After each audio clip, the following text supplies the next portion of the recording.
12 ayes. Item 15 on Wednesday, October 22nd, was a Planning and Land Use Committee report concerning the growing number of digital signs as well as the number of illegal signs in the city. Expressing his concern about the changing face of billboards in Los Angeles, District 13 Councilmember Eric Garcetti talks about regaining some control over billboards. Colleagues, we have before us a motion that I offered that came forward from the first digitized billboard that was a swap out in my district, very close to Mr. Labange's district as well, in Silver Lake on Silver Lake Boulevard, and the public outcry that followed from the changing of the face of that and the disruption that was felt by members of the community, drivers, and others who were transiting through there.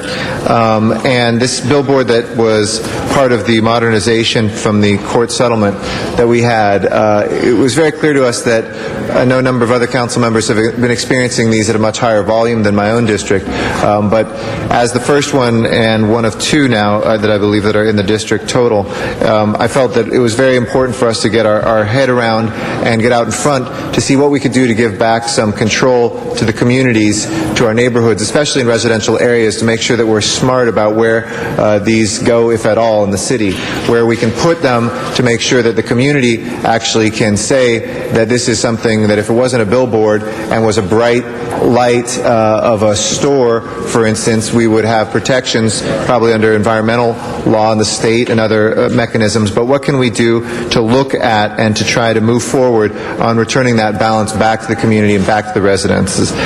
Pointing out the number of digital billboards that have appeared seemingly overnight in his District 11, Bill Rosendahl explains what he and some of his constituents plan to do to fend off the assault of digital billboards. We put a motion in, my district did, I did, to catalog the assault my district has taken on billboards. In fact, we have more digital billboards, I would say. Maybe Mr. Weiss and I together are the big ones on it, but I can tell you my district is over the top, and they popped up out of nowhere in the last year. Out of nowhere. All of a sudden, they're everywhere. So we're going out Saturday. We're going to have 100 people at least on the street, okay? I'm going to be there too. And I've met with Building and Safety. Hector, I met with some of your superiors, and we're expecting you guys to be with us in a pre-meeting ahead of time so that we gather the data appropriately. We don't want to wait anymore. We've had it. We've waited long enough. Nothing has happened. It's just a disaster. So you'll be with us. We're going to catalog this stuff. We're going to take pictures. We're going to have addresses, and we're going to be able to give it back. City Attorney, we want to move this as quickly as we can. We'll do it Saturday.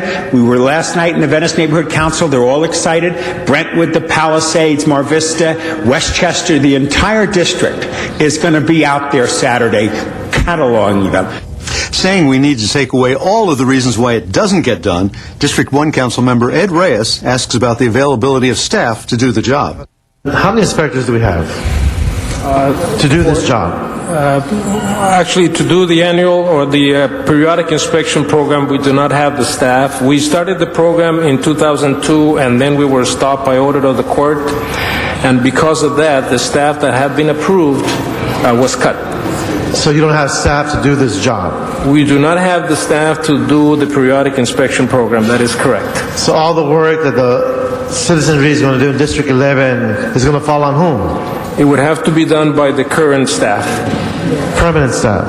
Yes. Now you're saying permanent staff can't do the job? Well, they already are doing, they have plenty of work. This would be additional work that they would have to do along with the other work. Okay, this is what we need to do. I'm really frustrated. I've been saying this for the past year and a half. Everything's been said that needed to be said. I just need for us in Plum, in 2 weeks into November, before the break begins, before everyone starts going on their vacation time, a list of all the motions that have been presented to this department and a status on each one. So it's all before us now. Open the roll, close the roll, tabulate the vote. 10 ayes. Matter passes. Thank you. And joining us now by phone is District 13 Council Member Eric Garcetti. Mr. Garcetti, welcome back to Council Week in Review. It's always great to be with you, Jack. Normally, to kick off a conversation about billboards, of course, I would ask you, how many billboards do we have in Los Angeles? But That's one of the issues here, isn't it? Nobody really seems to know. It absolutely is. That's one of our great frustrations, is we've inherited decades of kind of the wild, wild west when it comes to billboards, and things have gone up over the years, and some of them legally, some of them illegally, and the city has done a lousy job of tracking them, and it's time that we change that. With all these billboards out there, uncounted billboards, how about billboard companies? How many of them do business here in Los Angeles, and why are there so many lawsuits filed against the city by these companies? Well, we have probably about 5 or 6 major ones and a lot of smaller players that are trying to get in this extremely profitable field right now. But I think part of the reason we have so many lawsuits is for billboard companies that have billboards, even if they're illegal, if they can tie up any moves by the city to regulate them in court, the more years, the more months that go by, the more money they can make while these legal suits are being settled. So it's really in their interest not to have this stuff resolved in the short term, but to draw this out as long as possible. We've got some good billboard companies that are good actors and want to do the right thing and worked with us very quickly to resolve the issues of illegal billboards, but other ones decided to go straight to court, and we have literally dozens of lawsuits now, including from small companies, with everybody trying to get the city's laws weakened across the board. As I drive around town, and I'm sure you have the same experience, you see some very big national corporate names on the bottoms of these billboards. These are big companies. Well, absolutely. You see big corporate names at the bottom of the billboards and also on the billboards. And I think that's an important point, that we not only need to send a clear message to some of the companies that are the billboard companies that are owned by large conglomerates, CBS, Clear Channel, some of the others that are there, but also to the companies that would advertise on some of the illegal billboards. It's important for them to know that we can help dry up the supply, the actual consumer confidence, if you will, in these companies if they're willing to so aggressively take up these billboards in our communities in ways that are oftentimes illegal, especially with our super graphics that we're seeing, those big, huge ones that are wrapped around entire buildings. I can't be the only one who thought that billboards had to be permitted before they could be installed. First of all, is that true? Do you have to get a permit? Yes, you do have to get a permit, but we had years and years in the 80s and 90s of illegal ones that went up without a permit. So the reality in Los Angeles was you didn't need a permit for many years, but part of what the resolution that we're looking towards is to make sure we bring down the illegal ones and get our hands around a count of the legal ones so that we can make sure there are not any illegal changes made. We've seen single-sided billboards suddenly get a second side overnight. We've seen some billboards go up next to freeways where they're prohibited. We've seen other billboards literally on holidays be put in completely illegal locations, and I think people think the longer they can get it up, well, the city will just accept them as legal, but we're going to try to change that. Well, you just mentioned the billboards that can be seen from the freeways. You drive down the Harbor Freeway or up the Harbor Freeway, they're everywhere, and they're obviously directed at people on the freeway, which, as you point out, is illegal. That's correct. It was, I think, Kenny Hahn, when he was a city council member, or perhaps it was when he was a supervisor, who wrote legislation. It must have been when he was a city council member, because it was for the city of L.A. And in fact, when you leave the city of Los Angeles quite often, because there are cities that are neighboring areas that do permit billboards right next to freeways. And as soon as you leave the city of Los Angeles limits, you're just assaulted by many billboards, oftentimes electronic, in some of our neighboring cities. And that's really the case up and down the Harbor Freeway, where we see some of the smaller cities that are adjacent to Los Angeles and right there next to the freeway. You mentioned the wraparound billboards, and certainly at Hollywood and Highland, there's an example of another kind of creative way to do billboards. What about these digital billboards that suddenly seem to be everywhere? There's some appropriate places to have billboards and signage. The ticker tape at Times Square is very famous in New York City, and we've got some great examples of old neon signs in Hollywood, some new neon signs, some zipper signs and blade signs, that really are creative and part of a general tourist district, entertainment district. But we also see a ton of illegal super graphics, they're called, which is when somebody takes the entire side of a building and slaps up with these giant ads. There are a few of these in the city that are legal, but they are so profitable. People can make $60,000, $70,000 a month off of these things in some cases, that we're seeing them go up, and the city's penalties have not kept pace with the profits. So even those that are up illegally, people will keep them up because really compared to the fines that they face, they can make much more money keeping an illegal billboard up there with the profits they make versus the fine that the city puts forward. $60,000 to $70,000 a month? Maybe I should put something on the side of my house. Jack Popejoy decided to quit today from Channel 35 and become a super graphic guy. Perhaps the answer to this is blindingly obvious. I know you've talked about this in council, especially with the digital signs that change every few seconds. What kind of problems do these really create? What's wrong with them? Well, it's interesting. The digital billboards that have been popping up everywhere, these conversions, where it's not movement within each image, but there is movement between images, where there will be 3 or 4 different images that change every 4 seconds. It's very disruptive to the driver, and it can be very disruptive in the community. In some cases, these billboards are not as bright as the paper billboards that were there before, but in some cases, they're turned up so high that they go into people's homes, they go into their living rooms, into their bedrooms, especially where there's residential areas that we're seeing these creep up, such as one in my own district on Silver Lake Boulevard that popped up one day, and suddenly the entire area, which is primarily a residential canyon, was really beset by these bright lights. But, when we look at the different billboards that are out there, the most important thing is to try to regulate the place and the manner, and to restrict some of those aspects so that we can make sure that any billboards that stay up in the city of Los Angeles are in more appropriate areas, but that we really put the power back into the community hands, that we give them the environmental protections that we would give them if it was just a sign for a restaurant or a sign for a store. Those are already in California state law, and that's what my motion has asked our city attorney to look at. Do we have these sort of protections to make sure the public has input, has feedback, and in some cases protection to say no? So to be clear, these kinds of billboards on the Sunset Strip don't trouble you very much, but you'd like to see zoning to where these kind of billboards can go.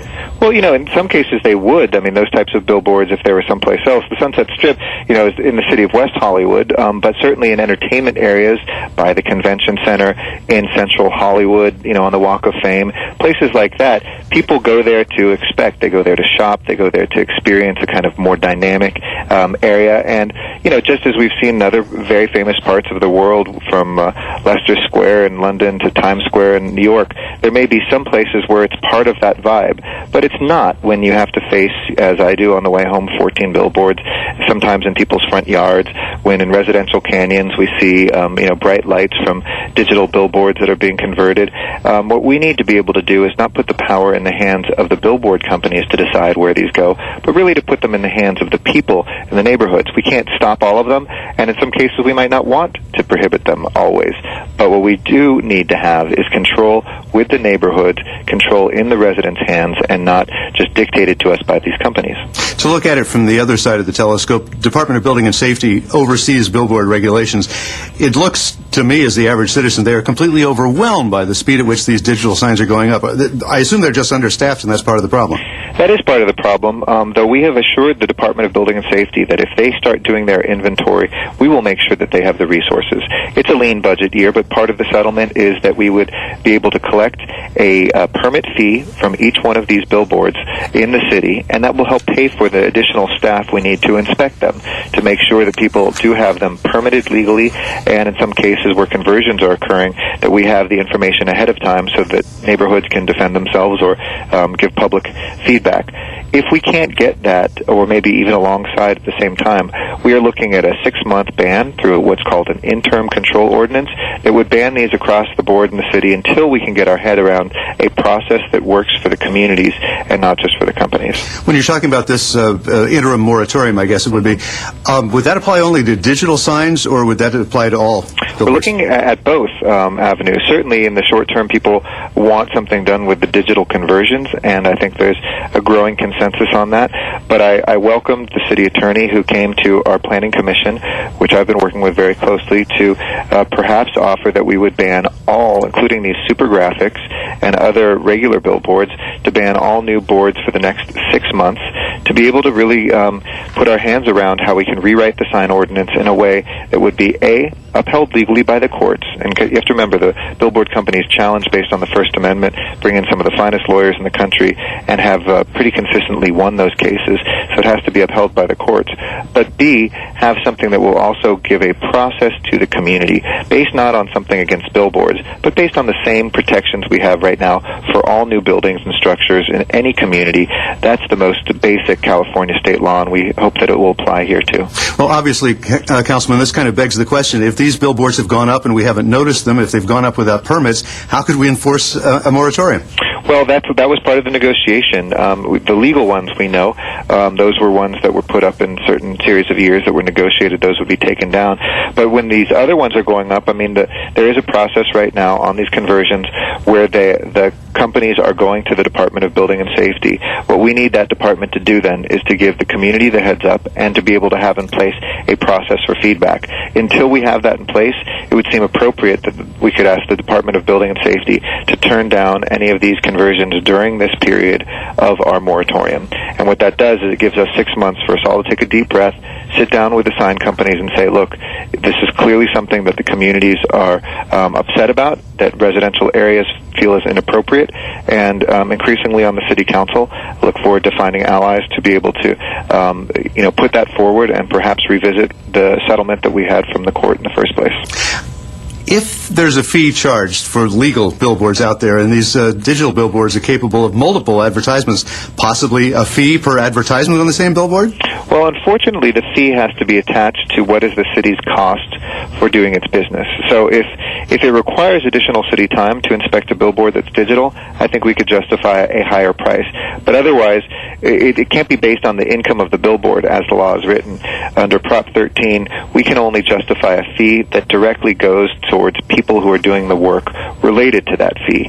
So in this case, we can only use it to hire as many building inspectors as we need, and as much money as we need to hire those building inspectors.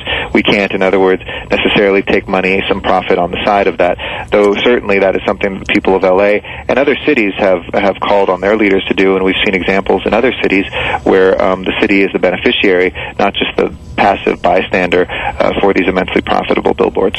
And finally, the council has been criticized in many quarters for focusing on these digital billboards in the community, but what about LA Live? What about the convention center? The council seems to be giving them a big pass. Well, what we passed was the ability to negotiate with them, and we have to make the decision in a very lean budget year. Is this one of the appropriate places in the city to be able to put new signage? Where people are coming to the Staples Center and people are coming to Nokia. It's obviously a place where it's an entertainment district, where people are already seeing advertisement, and that's part of the dynamic neighborhood feel of that area. Would that be an appropriate place? And in exchange there, we do have the potential to have a profit-sharing agreement so that instead of either cutting services in the city or trying to raise taxes, we would get a couple $2 million a year that would help us continue those critical city services. But to me, that's very different than whether we see billboards in people's neighborhoods where they live, in their residential areas. That is very different from the character of most places in Los Angeles. We will look very closely at whether it's appropriate to put them on the side that faces the freeway for safety reasons, but there's 3 other sides of the convention center that may be very good places for the people of Los Angeles to earn a little money off of these and be able to continue their city services without raising taxes. An evolving issue that I know we'll be talking about again. Council President Eric Garcetti, thanks for joining us on Council Week in Review. Thank you, Jack, for covering this. Really appreciate it. The Building and Safety Status Report as to the number and location of billboards in Los Angeles is due back in front of Council on January 31st, 2009. LA City View is the government access cable channel for the City of Los Angeles, featuring live coverage of City Council meetings and programming about City Department services and events. You can watch City Council meetings live or view past meetings by going to the city's website at lacity.org and follow the instructions for video on demand. And we invite you to address the Los Angeles City Council on any item on the council agenda, as well as during public comment. You may come downtown to City Hall or go to the Van Nuys City Hall and participate via video teleconferencing. Remember, you can watch all Los Angeles City Council meetings live in their entirety on Tuesdays, Wednesdays, and Fridays beginning at 10 a.m. On Sundays, you can watch the replay of all the week's meetings, also beginning at 10 a.m. Council Week in Review can be seen Monday through Friday at 9:30 a.m. and 6:30 p.m. and on Sundays at 9:30 a.m. Well, that concludes our program for the week ending October 24th, 2008.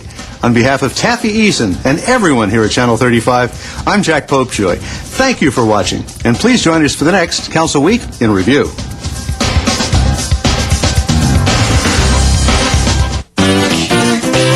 The Department of Public Works maintains and operates many facets of the City of Los Angeles on all levels, from below it, on it, and above it. Below, the city has 6,500 miles of sewers and 1,200 miles of storm drains that connect to the largest waste treatment facilities in the country. On it, 7,300 miles of streets and alleys with about 200,000 potholes fixed and over 100 miles of streets resurfaced annually. From above, an urban forest of 680,000 street trees trimmed for beauty and healthy, clean air, as well as maintaining the 230,000 street lights that light our 24-hour city. The Department of Public Works helped design and build 32 new libraries since 1998, 76 recreation and park projects, and a national award-winning wastewater treatment plant. The Department of Public Works, striving to make the City of Los Angeles a home that future generations will cherish. This election, know how to prepare for Election Day. It's important to be prepared so your vote gets counted. Review the sample ballot mailed to you. Mark your selections to help make the voting process quicker. You can also log on to lavote.net to research candidates and measures appearing on your ballot. Know your polling place location. Check the back of your sample ballot. Call 1-800-815-2666 or log on to lavote.net. Bring your sample ballot with you on voting day. And with confidence, vote. You count.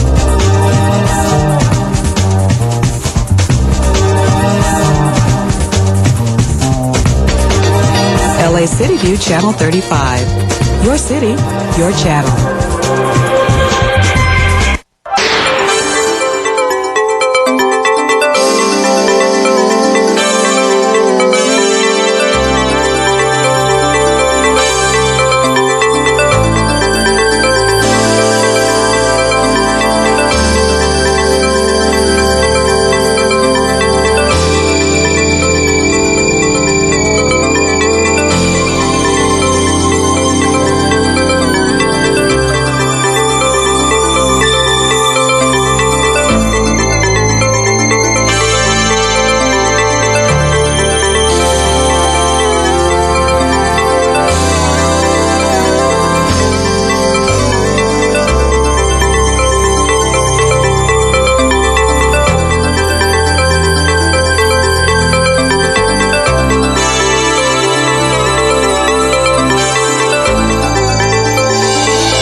Good morning, ladies and gentlemen, and welcome to the Los Angeles City Council meeting for Friday, October 31st, 2008. A very happy Halloween to everybody, and we welcome those members of the public that are here today with us on Friday, where we meet in the John Ferraro Council Chamber every Tuesday, Wednesday, and Friday at 10 a.m., and we are also in Van Nuys for the first Friday of the month, but we are here today, and we welcome our members of the public that are with us in chambers, those watching us in Van Nuys via teleconference, and all of our viewers on Channel 35, which broadcasts us live each council meeting and rebroadcasts taped meetings as well later in the evening.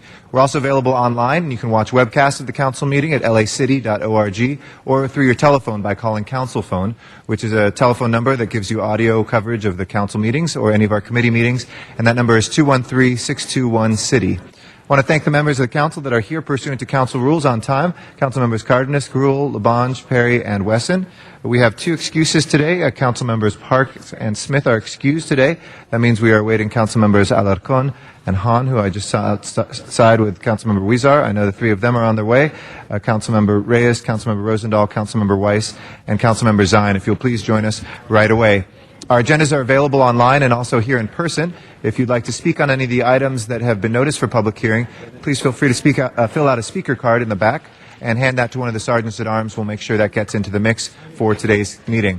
We will begin Fridays, as we usually do, with special presentations by council members. And we have a number of presentations for today. And is Ms. Perry, are you ready to begin? Okay, I'd like to recognize the councilwoman for the 9th District, our Assistant President Pro Tem, Jan Perry. Thank you very much. And would Junwo Jim Yamashita and Isami Mike Tsuji join me?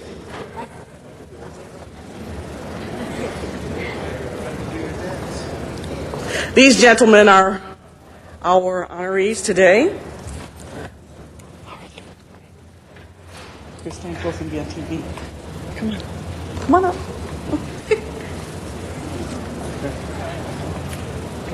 I have to make sure they look good. It is my pleasure to be here today with Junwo Jim Yamashita and Isami Mike Tsuji. In 1997, veterans from the 100th 442nd Regimental Combat Team from World War II formed the Americans of Japanese Ancestry World War II Memorial Alliance. Their immediate goal was to build a memorial to honor those who made the ultimate sacrifice and create projects designed to keep their legacy alive for future generations. Their leaders were the late Drs. Harold Harada and Roy Mashita, and together they recruited other members, including Junwo Jim Yamashita of H Company and Isami Mike Tsuji of G Company. Junwo was born in Orange County, California, and was raised in Nevada. Although Junwo was not interned during World War II, when the call came to form the 442nd Regimental Combat Team, he enlisted. He would later serve with the famed I Company, the lead company in the rescue of the Texas Lost Battalion. He later returned home, opened up a successful radio television shop, and retired in 1992. Upon his return home, he vowed to never forget the men who never made it home from the war. Isami was born and raised in Honolulu, Hawaii, and while attending the University of Hawaii, the call came for volunteers to form the 442nd Regimental Combat Team. He too answered the call and joined the 442nd. Isami was assigned to the H Company and during his service was wounded in the liberation of Bruyères, France. He returned home, attended UC Berkeley, and used his studies to have a career as a well-known architect. Upon the formation of the Memorial Alliance, Isami donated his services and helped design and build a memorial to honor his friends and comrades who gave their lives fighting for the United States during World War II. The memorial, which is located in the 9th District at the Japanese American Cultural and Community Center here in downtown Los Angeles, serves as a beautiful and moving reminder of over 800 plus men who sacrificed their lives in the name of freedom. Additionally, the Memorial Alliance has an online component. They have brought this digital component to share with you today. It is a CD-ROM project entitled Echoes of Silence and chronicles the accomplishments and sacrifices of the 100th MIS 442nd Regimental Infantry through the recounting of personal stories, photos, and tributes to all the men who served. Its goal is to make this information available to any researcher, educator, or person free of charge in an effort to continue telling the story of the Japanese Americans who fought for all of us in World War II, keeping their memories and experience alive. I wanted to take this opportunity today to honor these two gentlemen as representatives of all members of Americans of Japanese ancestry World War II Memorial Alliance. The work they do is significant because it informs us and the next generation about our shared history. Just as I stood with you last week when I told you the story of my uncle, Sergeant A. William Perry, I am proud again to stand before you and show my gratitude for the courageous service that these two men and the entire 100th 447th. They are pioneers in United States history, and their story has paved the way for so many soldiers who have followed after them, paving the way for desegregation of our armed services. So let's give them a big round of applause.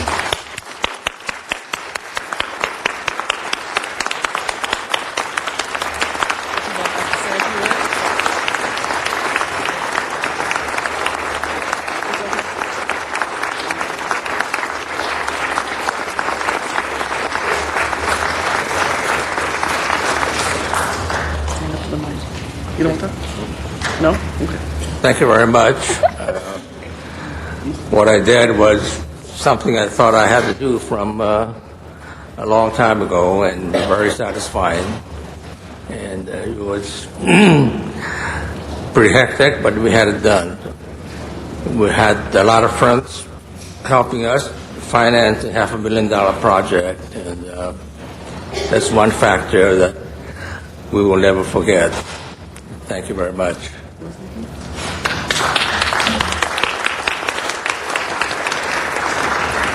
Thank you for honoring us this morning. I'll take this recognition in the name of the 812 guys that we honor on our memorial and in our CD-ROM. Thank you again. Mr. Labange? Ms. Perry, thank you and your leadership, Jan, in creating the memorial in Little Tokyo. Thank the 442nd and all who served. It's a great American story of great heroic efforts by people who were not welcome prior to the creation of the 442nd because of the challenges that we had in the war at the time. But now I think it's so important. And all of us who haven't visited the memorial, it's just behind what would be Parker Center and behind the Japanese National Museum, right off of San Pedro Street. Tell us where we should go, Jan. 244. It's this memorial. There's two of them. 244 South San Pedro, right next to the Japanese American Community and Cultural Center, JCCC. Correct. Congratulations. Thank you. And thank you very much. Thank you all very much. And thank you, Ms. Perry, and thank you to our great veterans. We appreciate you very, very much. Thank you. Our next presentation is Councilmember Herb Wesson from the 10th District. Okay, so we're going to go in the back and take pictures. Yeah, let's go that way.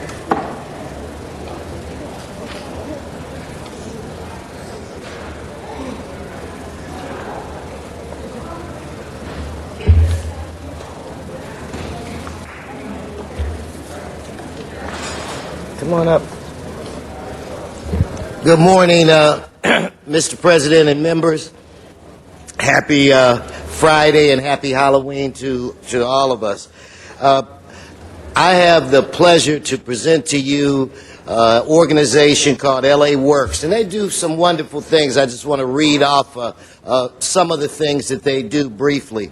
They contribute over 1 million volunteer hours to the great city of Los Angeles.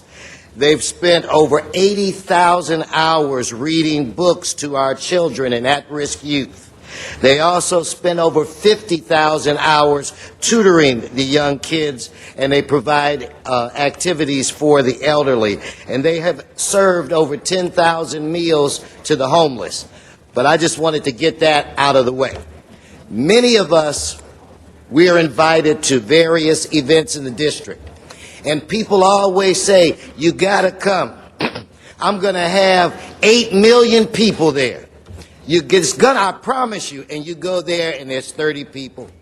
And then I'm gonna have 500 people there, I promise you.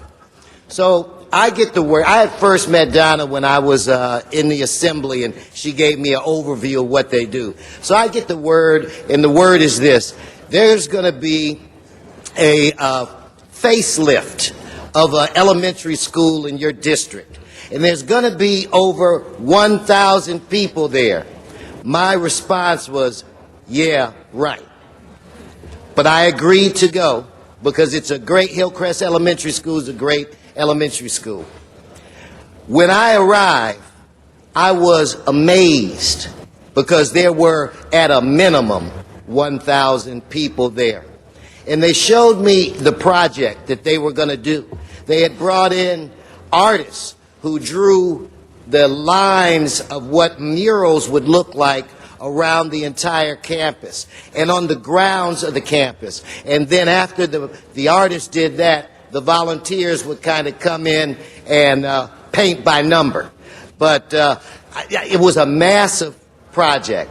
And in less than a day, they took an ordinary elementary school and transformed it into a magnificent visual experience, so that when the kids got there the following Monday or whenever it was, they were shocked and amazed when they went to their various play areas or the playground to see how their school had been transformed.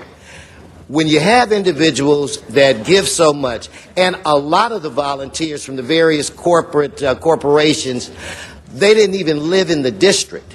And when I looked out into the faces of the 1,000 people, it was like I was at the United Nations building. You name it, we had it. It made me truly feel good to be a Los Angelino and truly blessed that they were in my district. And I have invited them to come back every year because I have elementary schools throughout the district. And if they want to paint them, I will be there to support them. So at this point, I'd like to bring up Donna Bajarski. I was getting ready to say something I shouldn't say, but I didn't want kids may be watching. But anyway, Donna and Bob Johnson are the co-chairs of this phenomenal organization, and they were there earlier coordinating and dedicating things. So what I want to do, Donna, I'm going to put you in charge. You're used to being in charge.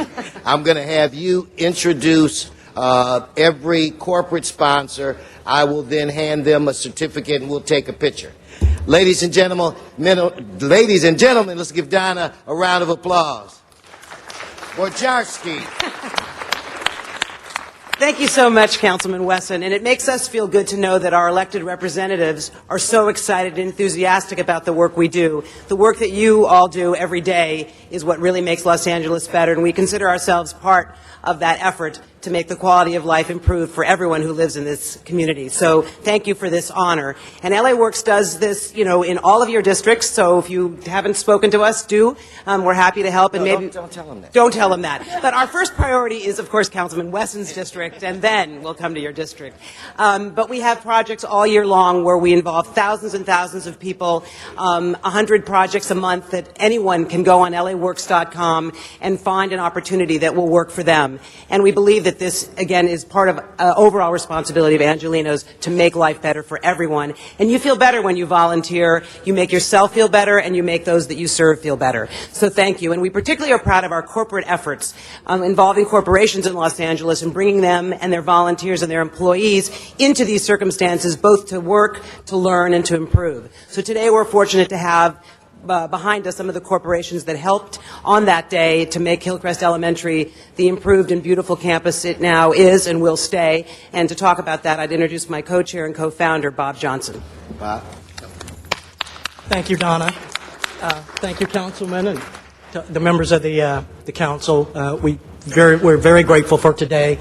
I just want to add, because time is short, LA Works started 17 years ago. There literally have been millions of hours of volunteer service contributed to this community.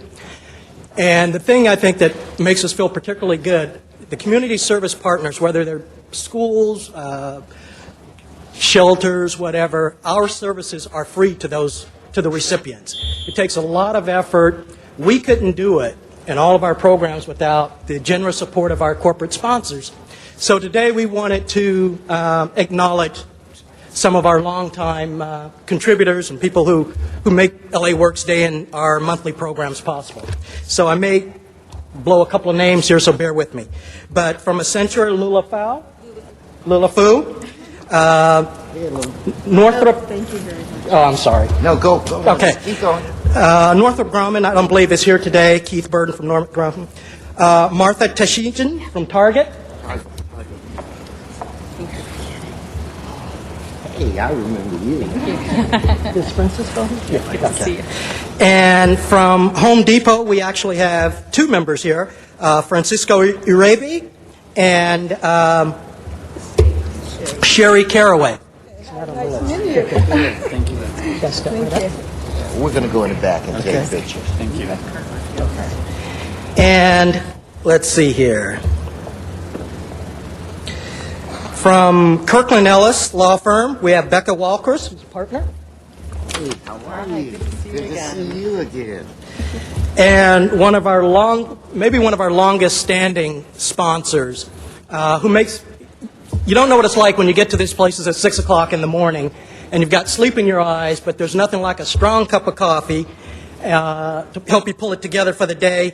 And that's Kenneth Moore, the proprietor of Howling Monk. Thank you. I believe his wife is here as well, I'm not sure. And before you, oh, sorry, go ahead. I was going to say thank you very much. Thank you. We've got a couple council members that would like to add their good wishes as well, starting with Ms. Gruhl and then Mr. Labange. Ms. Gruhl. Wendy. We'll go to Mr. Labange. Los Angeles works because LA works. And all the work you've done, Herb, thanks for recognizing these great people and the corporate sponsorships. And Donna, thank you. It gives people an opportunity to feel about this city and make a contribution in a way that makes a difference. It's not a report that's written. It's not an image. It's hands helping Los Angeles. So thank all of you for what you do and making a difference. And you've done so many things that I've been witness to that you're very, very, very special people. Donna, you're very special. Thank you. Thank you, Mr. President. Thank you, Mr. Labange. Wendy Gruhl. Thank you, and I want to thank these two people who I know have been involved the longest. Maybe the rest of you have too, but they're the ones that kind of came after me early on to be involved. And I meant came after me because they were dedicated and passionate about this. And I'm trying to remember, Donna, the school we went to. This was 10 or 15 years ago, probably. How long has LA Works now been in existence?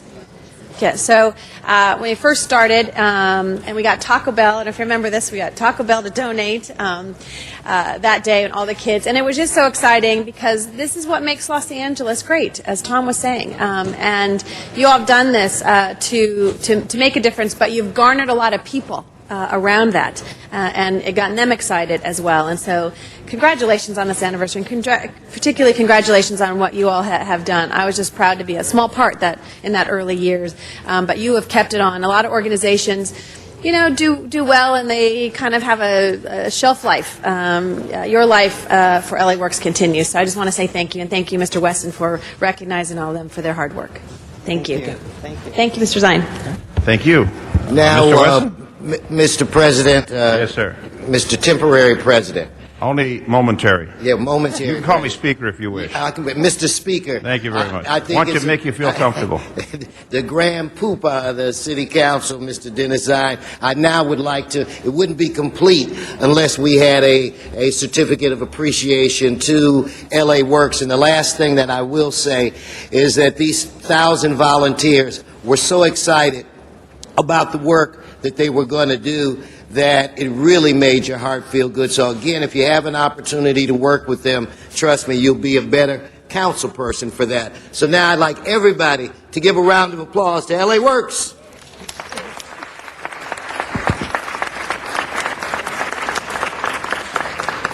Now we're going to go in the back. All right, our next presentation will be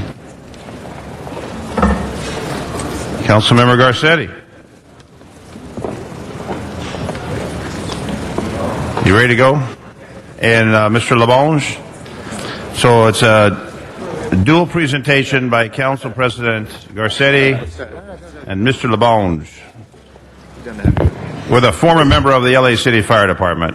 Good morning, Mr. President, members of the City Council. Mr. Garcetti and I, as all of us, are fortunate to serve this great city and to help in any way that we can. But the real angels of the city of Los Angeles are our fire department, but then beyond them are the fire inspectors. Just yesterday I was in a firehouse and I was talking to Glenn Wilkerson up at 27th, who retired 30 years. And he told me because of improved fire protection, improved fire inspection, improved building codes, there's less fires in the community. One of the reasons why is that we have great inspectors. One of the greatest of all inspectors is with us this morning. Please join me and Mr. Garcetti in honoring Robert Gladden. So, Mr. President, members of the council, members of the public, it is without irony that I, for years, have said the most powerful man in Hollywood is not Michael Eisner, is not Sylvester Stallone, it's not Tom LaBonge, it's not, God rest his soul, our great honorary mayor Johnny Grant. The most powerful man in Hollywood is a fire inspector by the name of Robert Gladden. Right. If you wanted to get into the Academy Awards, if you wanted to see what was happening in Hollywood, if you wanted to know what was going on the Boulevard, the man who probably was at the center of the action more than anybody else was Robert Gladden. And he did it in a way that was always filled with class, filled with humor. He's got one of the best wry senses of humor I know. And it was also, just like Tom LaBonge does with his camera everywhere, it was documented. He has been a part of the living history of Hollywood and events throughout Los Angeles by being out there and taking the pictures and actually capturing those moments that otherwise would have just been ephemeral. They would have gone away. But a lot of people don't know the life story that brought Robert here. And I wanted to pause and to remember his parents, who there was a profile in Los Angeles Times, and many paths lead us to do the things that we do in life. But for Robert, he lost his parents in fires, and because of that was one of the motivating factors, I think, for him to become a firefighter. And we see some of the men and women who are fighting blazes, and Robert has done that too. But we forget that the inspectors that work in our fire department literally save lives as well. Lives that we'll never be able to quantify because of the good work that they've done, because of the accidents that have not happened, because of the crowds that they have made sure have not passed capacity, and the structures have been reinforced in the right ways. Those are lives that right now are scattered throughout Los Angeles, alive, vibrant lives of countless residents because of the work that he has done. But even before he joined the fire department, he was a member of the United States Air Force, and he served in Korea and Lancaster, and I'm sure a very tough assignment in Las Vegas as well. But his first assignment in the fire department was in the downtown, South Central, Hollywood, and Crenshaw portions of Los Angeles. And in 1998 is when he got promoted to become a fire inspector, a position he held for 20 years until his retirement very recently. As I mentioned, he's ensured the safety of millions of people in their homes and at hundreds of events. Just to give you an idea, he's almost like the Forrest Gump of Los Angeles. He has been there, whether it's presidential and vice presidential visits, the Academy Awards, the Grammy Awards, the Emmy Awards, the renovation of the Hollywood Bowl, the opening of the Kodak Theater at the Hollywood and Highland Complex, countless nightclubs, a bunch of places that we have seen some of our best moments in Los Angeles. Robert has been there ensuring everyone's safety. His rank of inspector is secondary to his job, though, of firefighter for the city, and was recalled and assisted with the 1992 riots, the 1993 Malibu fire, the O.J. Simpson trial, and the 1994 North Ridge earthquake. I was joking with him, I hope he writes a book, because that book would literally be a history of the last 3 decades of Los Angeles. But he's received numerous awards from the Hollywood community and Los Angeles community with his classic camera, his keen eye, his wry humor. He was respected and feared, which a good inspector needs to be in Hollywood and beyond.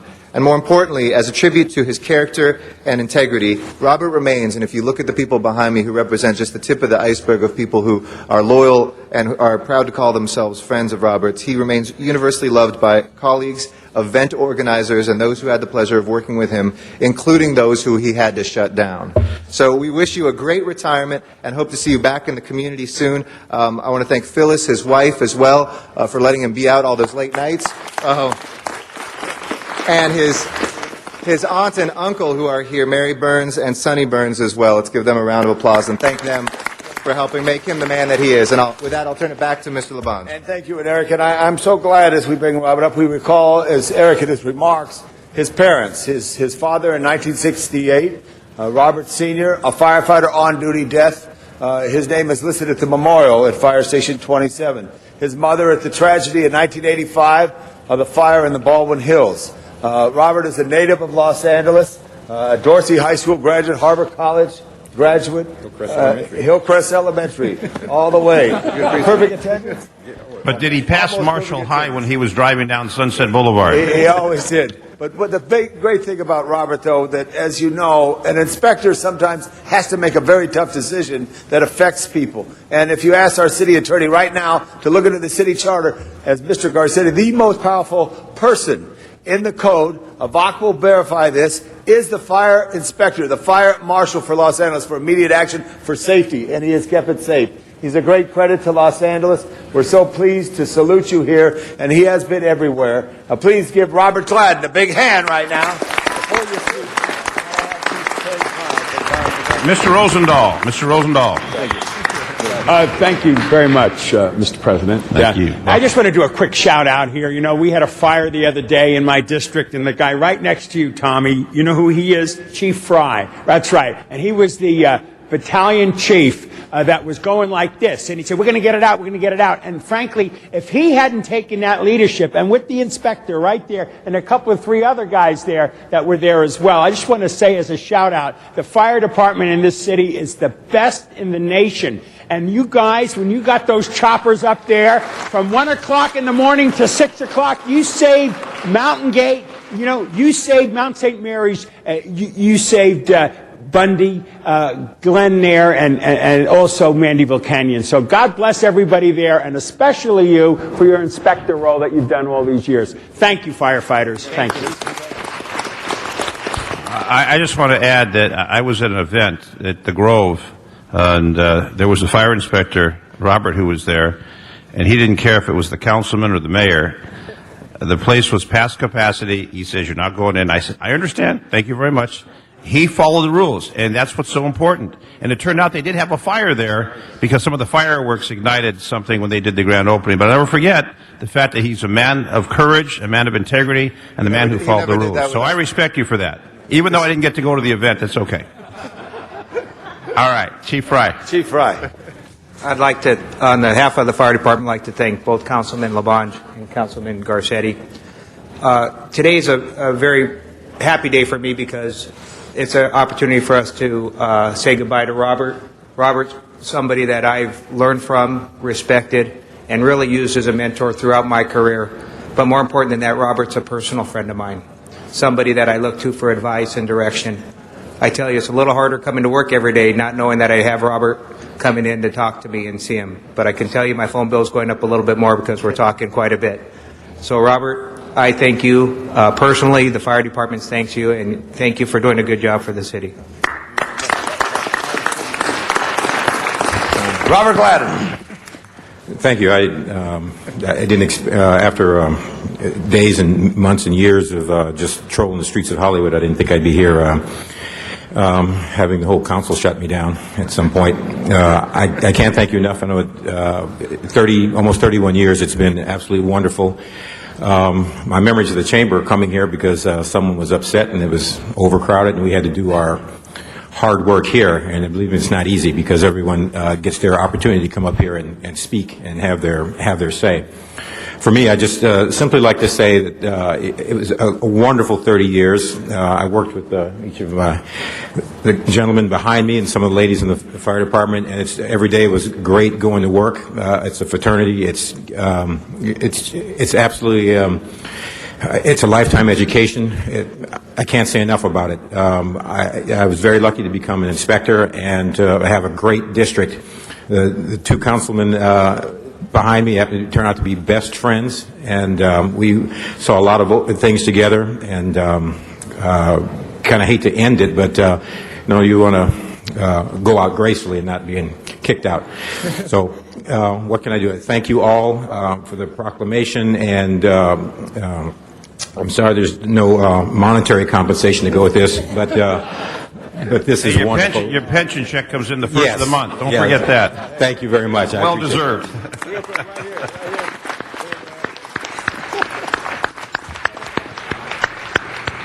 Congratulations, Robert. And our next presentation will be Mr. Reyes. You guys join us this way. We'll take a portrait together. Just over this way.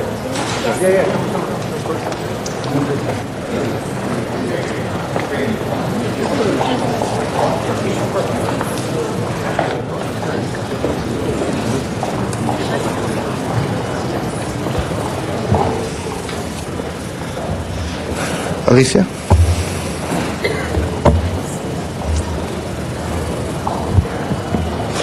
Good morning. Buenos dias, everybody. It's my distinct honor and privilege to honor Alicia Brown for her many years of outstanding efforts and dedication to Solano Canyon community. Many of you don't know where Solano Canyon is. It's located in the northeast part of my district. It is a neighborhood that has survived many, many changes. The most traumatic one being when Chavez Ravine was cited as a location for new housing, and then that switched and became the destination for today's Dodger Stadium. It is a community that has many traditions, many generations of activists, and being 82 years young, Alicia has done more than most people half her age. Lisa's history of volunteer work began in 1956, at least from what we know. I might have gone farther.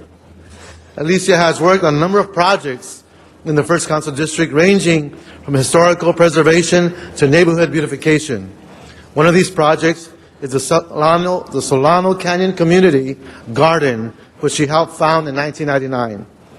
Alicia worked with community activists Lita Moreno and Al Renner to transform a neglected 5-acre plot into a community garden with rented plots filled with trees, flowers, fruits, and vegetables. She has been active with the Solano Canyon community for many years, including as a member of the original committee and founder of the historic Cultural Neighborhood Council and a member of the Cornfield State Park Advisory Committee. She was the president of the PTA of the Solano Avenue Elementary School and helped organize parents and neighbors to save Solano Avenue Elementary School from being closed 3 times in 25 years due to its low enrollment. She volunteered many hours throughout the years to assist teachers and administrators at Solano Avenue Elementary School with lunch hour duty and in the classroom. In addition, Alicia volunteered to provide childcare for children from Chavez Ravine while parents stayed to protect their homes from the bulldozers. So I just want to capture that for a second. Imagine parents not knowing where they're going to live. They see bulldozers show up at their community, and they need someone to take care of their children. That was Alicia's role back then. So she has been very generous with her time, but has a heartfelt commitment to the children of Solano Avenue. And she's demonstrated that over and over again. So she is part of that history, that part of that folklore, when we talk about how neighborhoods have been torn down because of quote-unquote progress. Alicia became a teacher with LAUSD in 1980 and retired in 1997. She has been recognized the Outstanding Woman of the Year of the 45th Assembly District by former Assembly member Jackie Goldberg. Alicia has also been an active participant in community cleanups in the Solano Avenue Canyon. Alicia, your service to the Solano Avenue community has touched the lives of many residents. I personally want to thank you for your continuous focus on the whole community. Whether you live north of the freeway, south of the freeway, east of the freeway, it doesn't matter. You look at the whole community for what it is: its children, its parents, its families, and its traditions. And for that, I am very honored to share this moment with you, and I can provide to you a congratulatory certificate that states, Alicia Brown, congratulations, Solano Avenue Community Representative, Historic Cultural Neighborhood Council, for your many years of outstanding efforts and dedication as a leader and advocate in the Solano Canyon community of the City of Los Angeles. Congratulations. Thank you. And some flowers to match the season. Thank you, Councilman Reyes. I feel compelled to say a few words. Being a community person, you know how we talk a lot. But there are some people that, as I read all these things that were said about me, I can't help but remember all those folks that helped me the walk. We go back quite a few years. For example, Sofia T. Salvin, who was principal at Solano Elementary School, and also founded the Belvedere School for the Handicapped. It's called the Sofia T. Salvin Center. Then there was Grace E. Simons, founder of the Citizens Committee to Save Elysian Park. And they did save the park, again, from the activity in Chavez Ravine, and they also have been saving the park even to this day. William Mason, Dr. William Mason, one of the curators at the Los Angeles County Museum of Natural History, with whom I spoke for an hour, visited with him about everything, including the history of Solano Canyon, and it wasn't until we had spoken that length of time that he told me who he was. Then I was really, really flattered, and I was inspired. I learned how to share the information that I have with others. Leo Politi, a little Italian that I just loved merely because he was Italian, but this is his heart and his sincerity in his work and in dealing with people. He was just a very gracious man, and I miss him. We still miss him at Solano. Then there was one fellow you might remember, John Ferraro. John Ferraro was a big guy with a heart as big as his height. He always welcomed us, and again, an Italian who was very familiar with our neighborhood, the Solano Canyon, since basically there were many Italians who founded the Solano Canyon. John was always ready to hug you and welcome you, and we also miss him, the big guy. In his office, there was a tall, blonde young man, very friendly, kind of a peppy-looking fellow, always talking to people, always going back and forth. He always carried a camera and had it always on his desk. Everywhere he went, you might know him now as Tom LaBonge, one of our councilmen. He was a real good-looking kid, by the way. Then there was another fellow that I met. We had a problem in our neighborhood that dealt serious business, so we made an appointment with another fellow that I met, and we were really excited and inspired by him.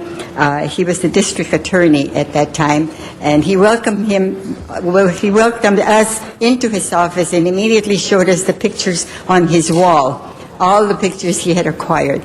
That was Gil Garcetti. And strangely enough, his son, on his first official day as city councilman, came in to open the office door, and there were 3 folks there, me one, and we helped him open his door. We carried the desk pad and the stapler and the Scotch tape while he opened the door. So there's another pleasure, another inspiration that I have from people from the past. Jackie Goldberg, a real community person. All communities love her, disagree with her, but we learned a lot from her. Gloria Molina, the first woman council person, Latina, represented here. My grandmother. My grandmother came from Durango. She left Durango because of all the revolutions that they had with 3 young daughters and came to the United States. I myself was born in Texas, so I consider myself an American of Mexican descent. However, until not too long ago, if you'll pardon my sharing this with you, I found out that I was mostly Cherokee of Jewish faith.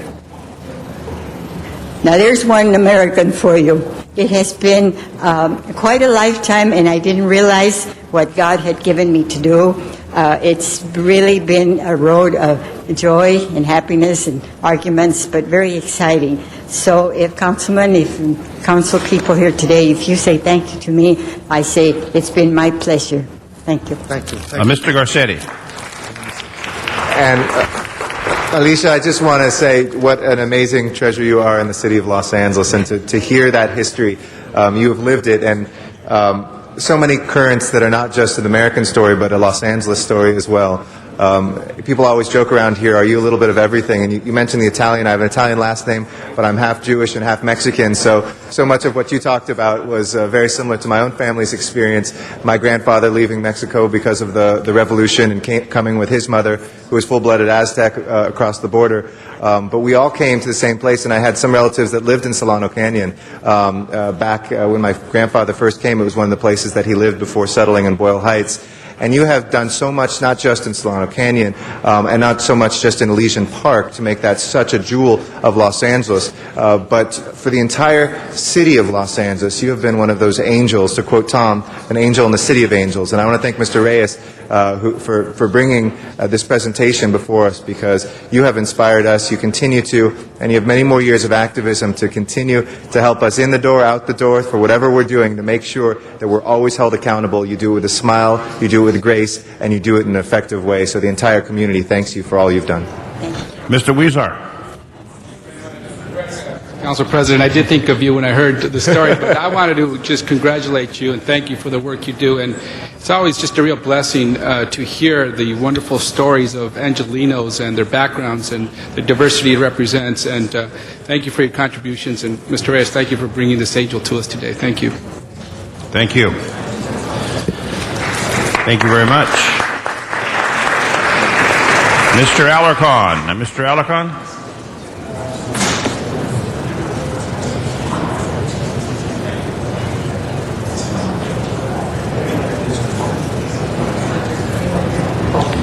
Well, before we get to Mr. Alarcon, Madam Clerk, can we call the roll so we can start moving forward with the paperwork? Alarcon, Cardenas, Gruel, Hahn, Weezer, Labange, Parks, Perry, Reyes, Rosendahl, Smith, Weiss, Wesson, Zine, Garcetti, 12 members present and a quorum, Mr. President. All right, thank you. All right, Mr. Alarcon.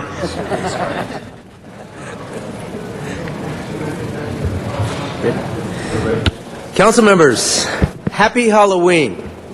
As you know, once a month I recognize an organization that does something good to make our children safer.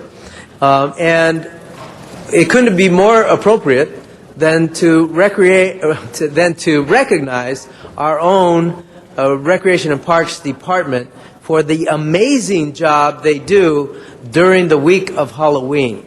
So I wanted to not only recognize them for the events planning that they put together, but more importantly, that they are providing a venue to tens of thousands, as many as 40 to 60,000 kids, and over 100,000 people in the Los Angeles area who go to the Halloween events at the parks, at the senior centers, at over 200 different locations with Rec and Parks, to be able to celebrate this festive day in a safer way. We all know the horrendous stories of people who abuse the Halloween festivities. But the Recreation and Parks Department, since I was a little kid, has been providing a safe place for kids to go during this evening. And so I thought we should recognize them for my monthly recognition, but also on this particular day before Halloween evening. So let me tell you that the supervisor for the Recreation and Parks Department Halloween activities in the San Fernando Valley is Charles Singer. So I'm going to ask him to say some things. But I want to recognize that this is going on citywide. I think most of us have participated in many of these events. More importantly, the kids might not know who's putting it together, but we know that it's our own Recreation and Parks Department. Of course, they couldn't do it with mounds of volunteers and organizations that they've established in their own community. So this is also a great community project. I've been to incredible haunted house type events. I've judged some hysterical contests, costume contests. Of course, they have food and candy. And hopefully we'll be able to distribute some toothpaste as well today. But this is about making our kids safer. Not only does it make them safer, but it's a good time for us as a community, as a city of Los Angeles government, to put our arms around kids and say, we're here to protect you. So with that, I'd like to ask Charles Singer to lead the delegation from Recreation and Parks with his comments about why Recreation and Parks does this incredible program. Thank you, sir. Thank you, Councilman Alarcon, and our dual presidents. It's really a privilege to accept all these accolades on behalf of the Department of Recreation and Parks and our great General Manager, John Kirk Muckery, in appreciation of the frontline, dedicated, hardworking Recreation and Parks employees, some of which are behind me, which actually produce and promote Halloween activities and fall-themed activities always on October 31st, usually a couple hours just before dusk. Many times, we have a variety of wholesome, family-oriented, safe activities that are offered for all ages, and the focus is, of course, on young children, to keep them safe and to give them a safe haven during the time of Halloween. But to speak accurately of programs, you can actually go on the department website, www.laparks.org, and you'll get a full listing of the Halloween activity at your community center nearest you. But to give you a better idea of exactly what goes on at the recreation centers, I'm going to ask some of my dedicated staff here to go ahead and actually describe, in essence, what's going on at their facilities. It will be representational of all the recreation centers throughout the city. We hold similar activities.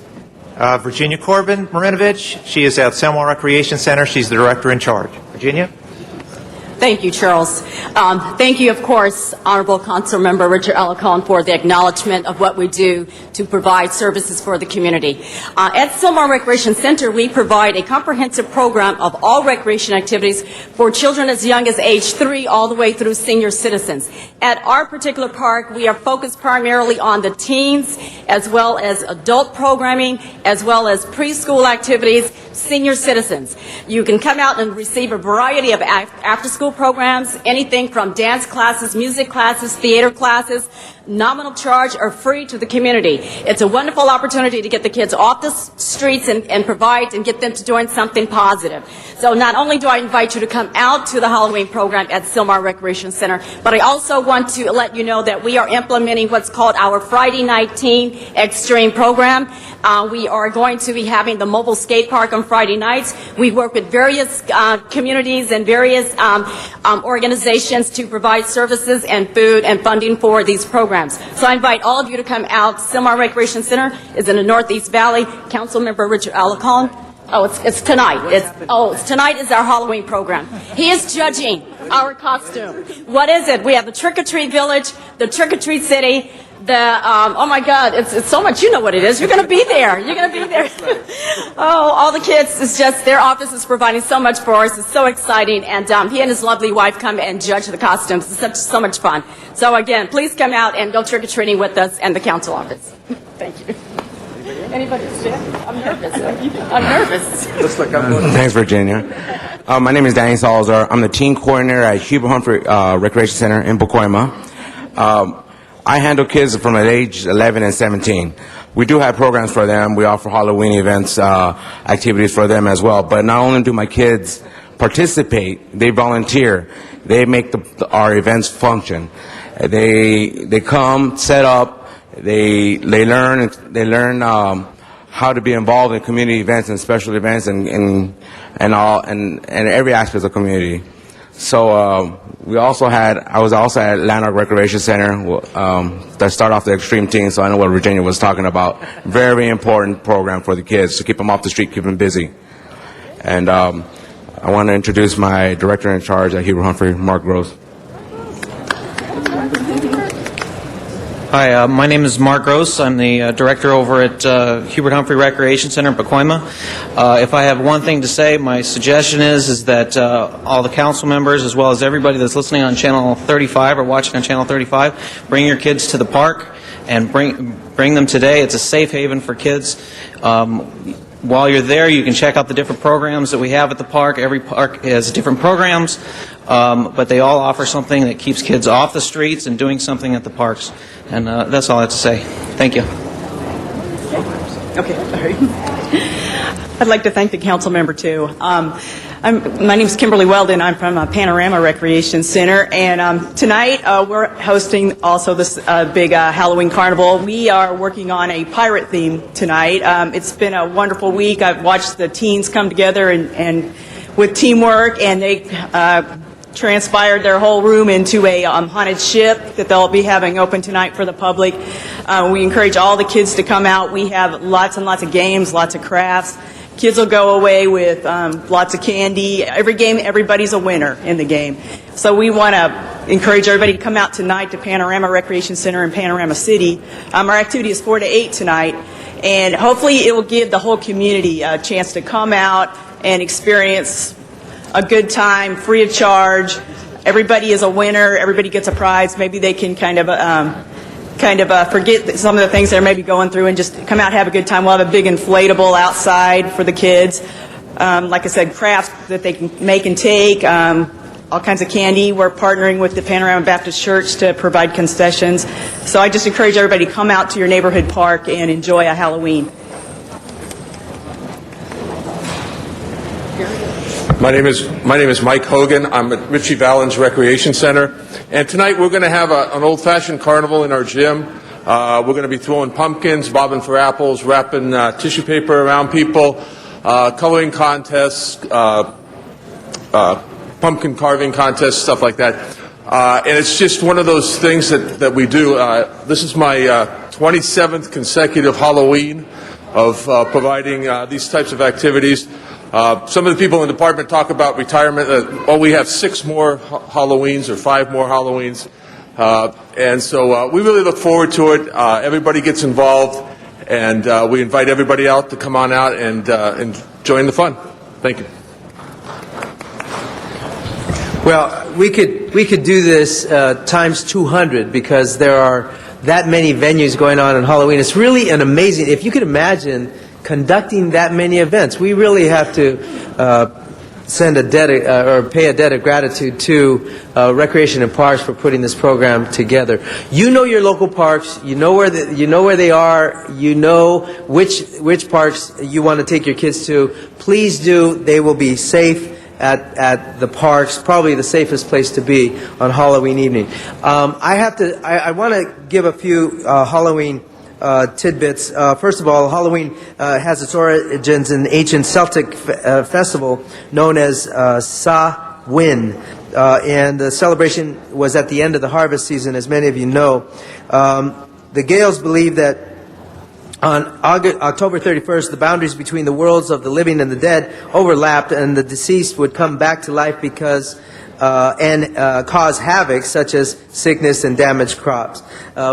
We think of it as a festive event, and certainly that's what it is. And so we want to thank Rec and Parks for allowing the kids to have fun. A few quick tips. For trick-or-treaters, carry a flashlight. Make sure you have a costume that fits and is made of fire-retardant fabric, including one that you won't trip over, and masks with eye slits large enough to have a good peripheral vision. Stay on the sidewalks. Walk, don't run. Stay in familiar neighborhoods. Wear clothing and reflective marking or tape. For parents, young children should be accompanied by an adult. We are taking Camila, now almost 9 months, to her first Halloween. We're going to bundle her up and take her to many of these parks. Make the child eat dinner before setting out. Know where older children are going and make sure they have a watch so they can read in the dark. Inspect the candy, please inspect the candy. For homeowners, make sure your pet is secure. Pets can get riled up around strangers and attack, as we know, so please keep them secure. Make sure your yard is clear of things like ladders, hoses, or flower pots that can trip up the young kids. Those are just a few tips. Thank you so much for allowing me the extended time. But this clock has been on 3 seconds for about 10 minutes now, so I hope that's okay. Colleagues, thank you all. I know that you are all conducting these events in your districts as well, so I hope all the people come out. Thank you, and thank you again. Thank you, to Mr. Recreation Alarcon. Park. Thank you all. Thank you. Before our next presentation by Mr. Weezer, Mr. Labange has a quick hello to someone. Oh, we have a very special guest from Italy right here. We have Francisco Pillarelli. Please give him a big welcome, a great artist. He's also here with our very own Carmela of Ischia. Thank you. Welcome to Los Angeles. Welcome from Italy. Mr. Weezer, you're next up. Please reintroduce yourself, Dennis. Pardon me? Dennis Zianelli. Oh, Zianelli. Yeah, that's my Italian ancestors, Zianelli. So now we're up to Mr. Weezer, and then our final presentation will be by Ms. Hahn in her pumpkin outfit.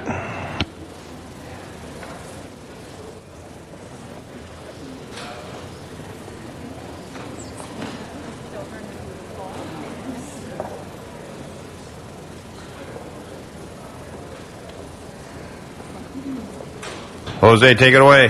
Thank you very much, Mr. Zine, President Zine, and colleagues and public. It's my pleasure to be here today to recognize employees at the wonderful hospital we have in Boyle Heights White Memorial Medical Center.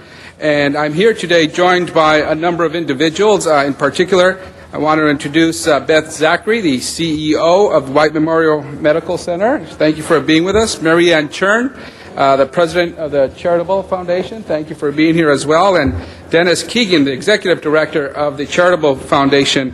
And with Beth Zachary at the helm of this wonderful hospital, White Memorial has certainly flourished, continues to be at the cutting edge of providing service not only to the Boyle Heights community, but to the region as well. And as a lifelong resident of Boyle Heights that lives not too far away from this wonderful hospital, I truly have seen firsthand the important service this hospital provides to our community.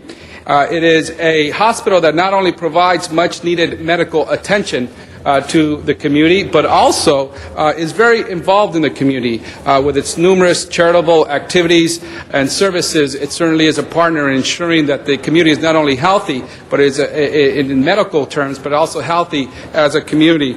And not too long ago, I joined Ms. Zachary, along with others, in announcing and opening the Rainbow Children's Center, where hundreds of children born with cleft lips and palates can now be treated so that they lead healthier lives and bring back those beautiful smiles and happiness to the family. You had seen the happiness that day when many families who have been in this center, and it was just a wonderful sight to see. And certainly, the White Memorial Medical Center is on the cutting edge of providing treatment to its cancer patients with its premier cancer treatment center at the center as well. And today, as I mentioned, we're here to recognize two individuals who work behind the scenes at this wonderful hospital and those who make the high quality of care possible at the hospital. Both of these individuals are certainly inspiration for all of us, and we thought it was important to come here before the whole city of Los Angeles to recognize these individuals for their exemplary work. So at this time, I'd like to introduce the CEO of White Memorial Medical Center, Beth Zachary. Beth. Thank you, Councilman, for not only your invitation today, but more importantly for your support throughout the year to help White Memorial support its community with emergency and hospital services. As the Councilman said, today we would like to introduce you to two important people at the White Memorial who are part of gang prevention efforts that help make our community more safe and also help to decrease the activity of gangs. I would like to introduce you first to Mike Garcia, a gang worker that's based in our emergency department. And secondly, I'd like to introduce you to Martha Romero, who is an RN at the White Memorial and is also very active in working with high schools and other organizations in our community to prevent gangs, and has a beautiful story to share herself. Thank you, Mike. Thank you. Hello, my name is Mike Garcia. I was raised in Boyle Heights. As you can tell, I was a former gang member. For about 30 years, I was active in Boyle Heights. For the last 20-something years, I've become an activist for my community. I've been working in the streets with the gangs. For the last 8 years, I've been working at White Memorial in the emergency room. So when the gang members come in, shot up, stabbed, I work with them, I counsel them. Not just them, but also their families and their so-called homeboys that come in with them. I think this is the only program in California that we have in a hospital.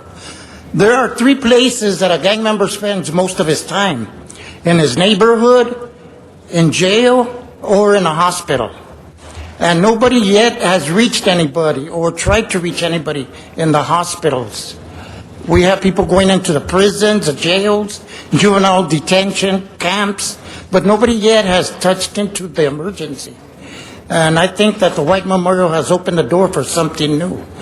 And I also, for the past 4 years, has volunteered with the MetroLink that is going through Boyle Heights. I'm on their safety committee. I work with them behind the gangs that are in that area. And I just want to thank you. I want to thank our councilman for giving us this opportunity. Thank you.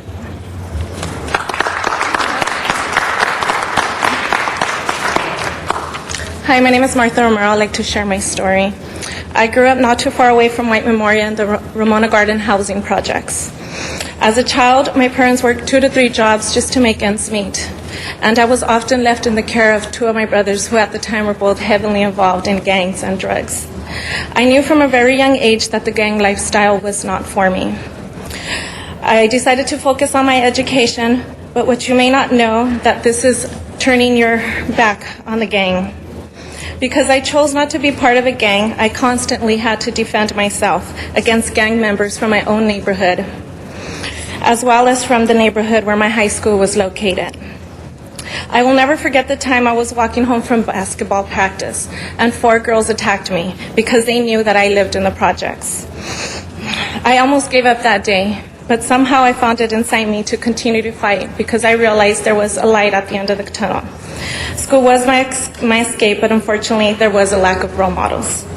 By the time I graduated from high school, I had lost over 30 friends to gang-related shootings. I was 18 years old and pregnant with my first child. When my son was 2 years old, his father was home from the Marine Corps. During his welcome home party, a car drove by, shots were fired, and he was instantly killed. The police said that he may have been a victim of mistaken identity, because as you see, as all Marines do, he had a shaven head. As a single parent, I've had to overcome many challenges. It's extremely hard to work full-time and attend college full-time. I enrolled in the nursing program at Rio Hondo College. I had to face hectic schedules, and that involved lecture, clinical, and lab hours. Because I didn't have a computer at home, I would stay in school until 10 p.m. trying to finish the work that was due the next day. Because the dedication the RN nursing program entails, I had to cut my work hours to 10 to 15 hours a week. My family struggled financially and emotionally. I was constantly wondering how I would make it through the day. I couldn't afford food, let alone the school supplies that I needed. I was fortunate enough to receive a $10,000 scholarship program from White Memorial Hospital. White Memorial Hospital works with Chalacu and Rio Hondo College to support RN students from our community. The scholarship significantly impacted my life. The first thing I did was buy a home computer. I purchased much-needed supplemental books and software that enhanced my learning process. For the most important thing it gave me was peace of mind. I feel especially connected to White Memorial Hospital and Talaku for helping me to get out of the gang lifestyle, and also to attain my goal of becoming a registered nurse. There is a great need for Spanish-speaking nurses in our community, and also for Hispanic role models. And I want to do the best that I can in lending my voice to represent and to help educate the Hispanic community. Thank you. Mr. Reyes, followed by Mr. Cardenas. Thank you, Council President. I just rise to thank my colleague, Jose Huizar, for introducing White Memorial in the way you have. You know, when folks think of a hospital, they don't understand how intense and deep a hospital actually can penetrate a community when it talks about improvements. It's not only of the body, but of the mind and the soul. And we're hearing tremendous stories, personal stories about those challenges and those successes. And it can't happen without the type of leadership we see in White Memorial. I visited your hospital. It's a grand hospital. They've done some incredible improvements, some incredible upgrades, new facades, a whole new set of operational functions that you just, most folks will say, well, why in that part of the city? And I love the way you are able to say to the whole world that no matter what income group, no matter what neighborhood, every human being should be treated with dignity and respect and quality, and that's what you provide, quality service. So for that, I thank you. And just as a quick personal note, as a third grader, I was struck by a car, they sent me to White Memorial, and you fixed my left femur, compound fracture. I can't forget White Memorial, so thank you so much for all your great work. Thank you so much. Mr. Cardenas. I'd just like to thank White Memorial for all the wonderful work that you do and the diverse work that you do. You don't just help people with their medical issues. You actually are in the community. You have programs where you hire people from within the community. You train people to become nurses and whatever it is that they want to be to contribute. Also, I was able to see the intervention work that you actually do in a hospital, which appears to be the only intervention program in the country that is administered by a hospital within a hospital. So that's something extremely unique. But also I got a chance to actually talk to the doctors and the nurses and the staff who work there at the hospital, and they feel completely safe.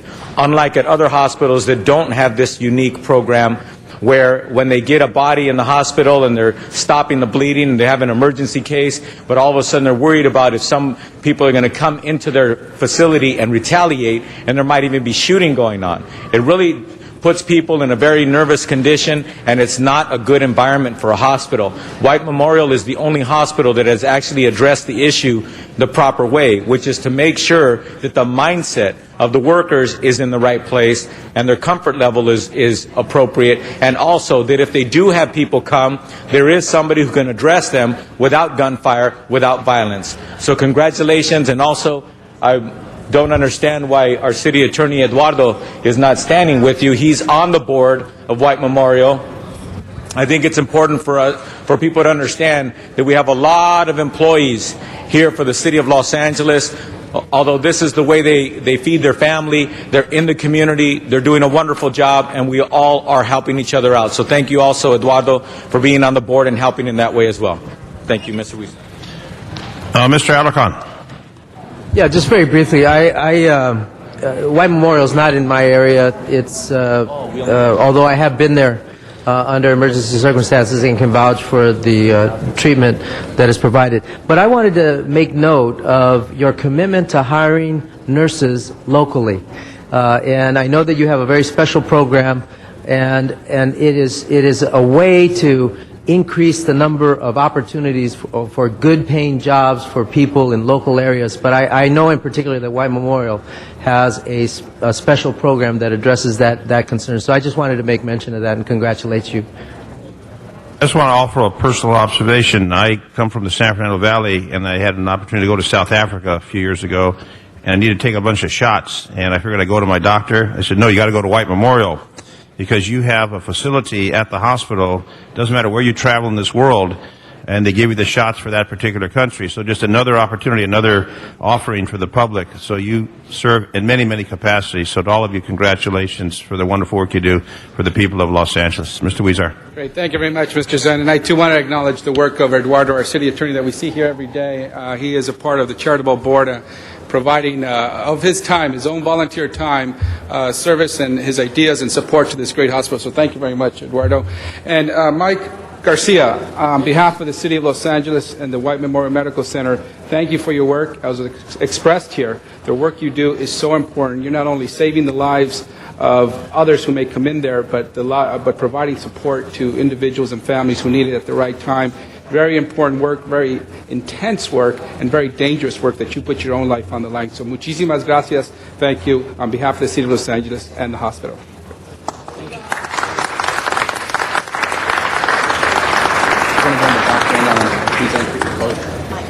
We're going to take photos in the back.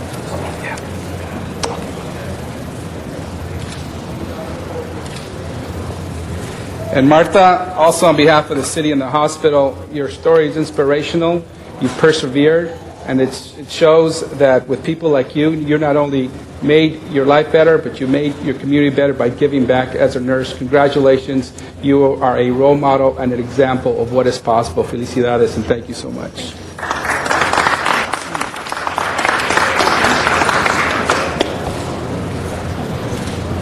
Thank you, Mr. Huizar. Thank you, White Memorial, for all the good work you do for the people of Los Angeles. Our final presentation this morning will be from Councilmember Janice Hahn.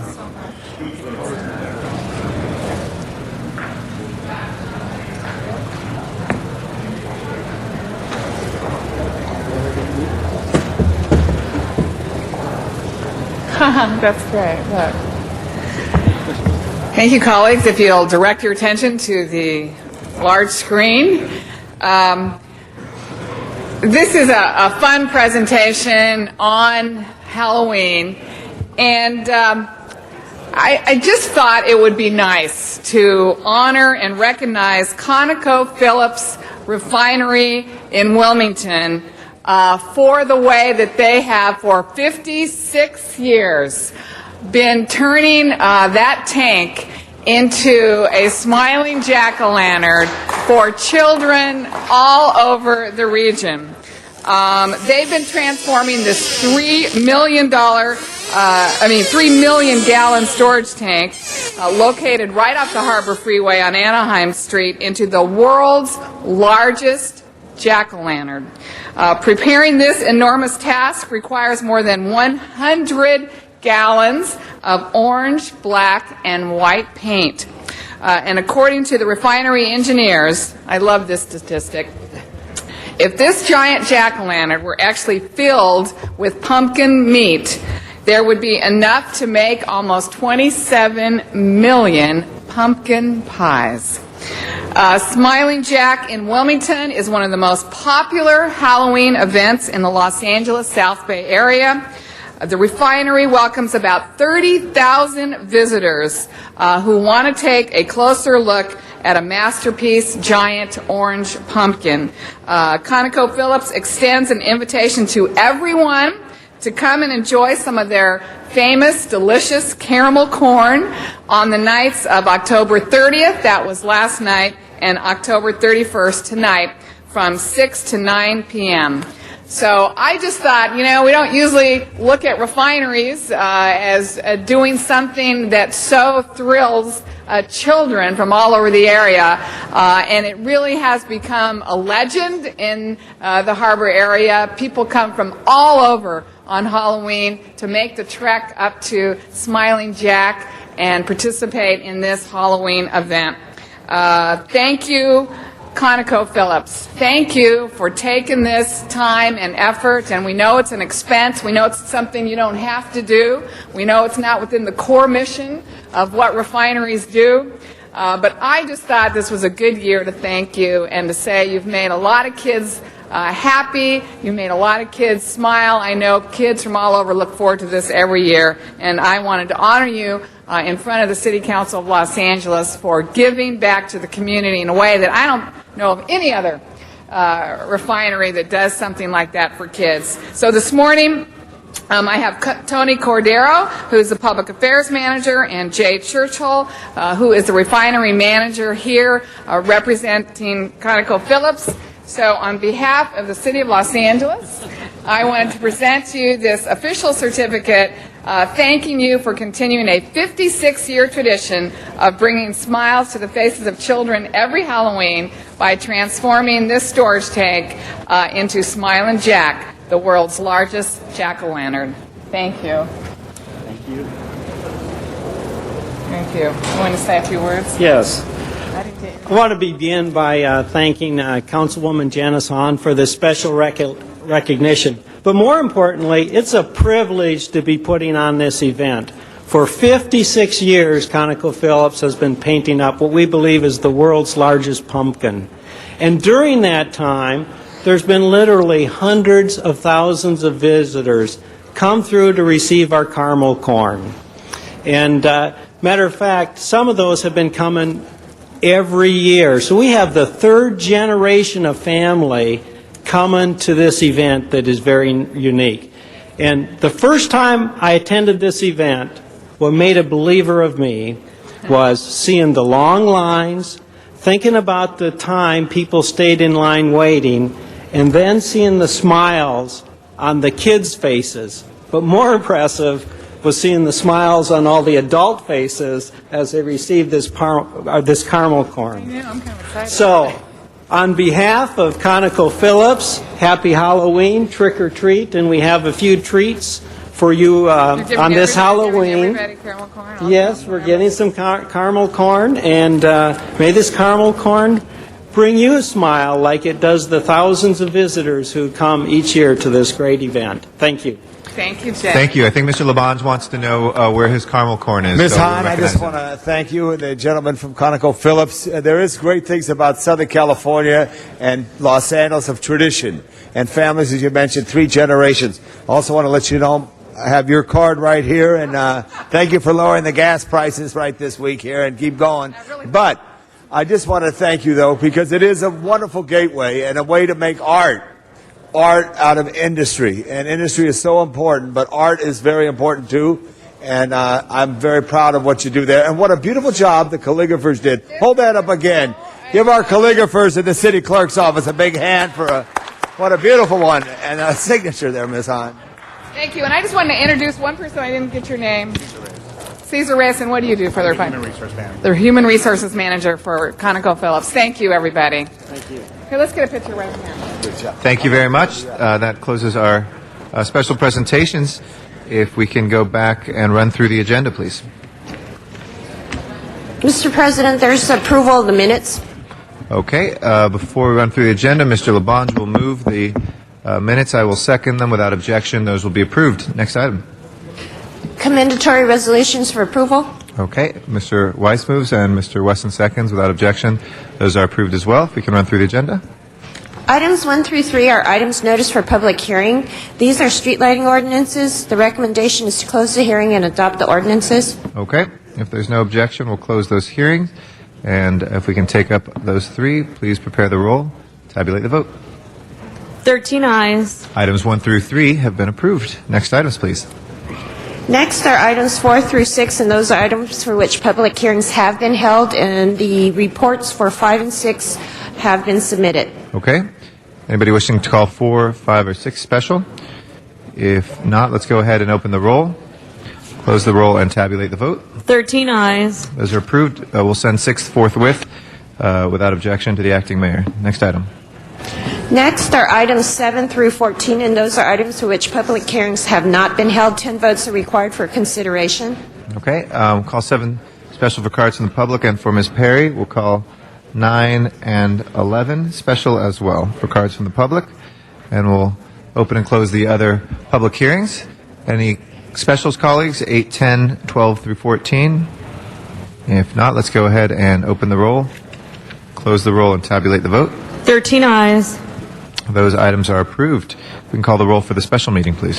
Alarcon, Cardenas, Gruel, Hahn, Weezer, Labange, Parks, Perry, Reyes, Rosendahl, Smith, Weiss, Wesson, Zine, Garcetti. 13 members present and a quorum, Mr. President. Okay, first items, please. Items 15 through 16 are items for which public hearings have not been held. 10 votes are required for consideration. And, Mr. President, there's cards on item 16. Okay. 16 will be called special for cards from the public, and okay. And 15, we will open and close the public hearing. Any members wishing to call item number 15 special? If not, let's go ahead and open the roll, close the roll, and tabulate the vote. 13 ayes. 15 is approved, and if there's no objection, let's send that one forthwith as well. Okay. If we can continue item 16 back into the regular agenda and adjourn the special council meeting, that will take us to our general public comment, which is a time for members of the public to speak to the council on items that are not on the agenda, but nevertheless under the jurisdiction of the council. I want to thank everybody for their patience this morning as we went through our special presentations honoring Angelinos throughout the city. And we will start. We have 2 minutes per speaker and a clock to help you guide your time. Our first speaker is Raul Añorve. After that will be Frank Romero.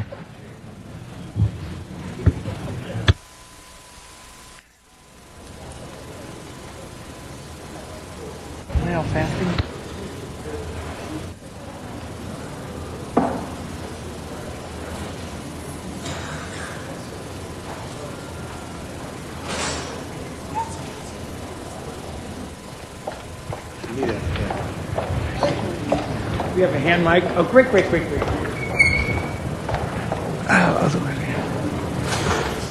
Good morning, council members. My name is Raul Añorve, and I'm the Executive Director of IDEPSCA, Institute of Popular Education, Southern California. This is my 17th day of a fast. We're located at La Placita Olvera, a historic place in the city of Los Angeles. We're here to thank Councilman Reyes and Councilman Lenesain for visiting us. It took a lot of courage to get out of the daily affairs to come visit us.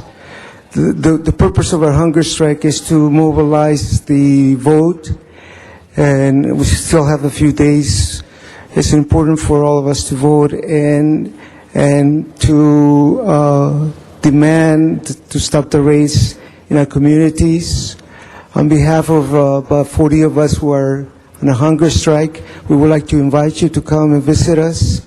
And also on November 5th, we will lift our hunger strike at 12 o'clock, so you're invited to come and support us. Thank you. Thank you very much, and thank you for your courage. Frank Romero is our next speaker.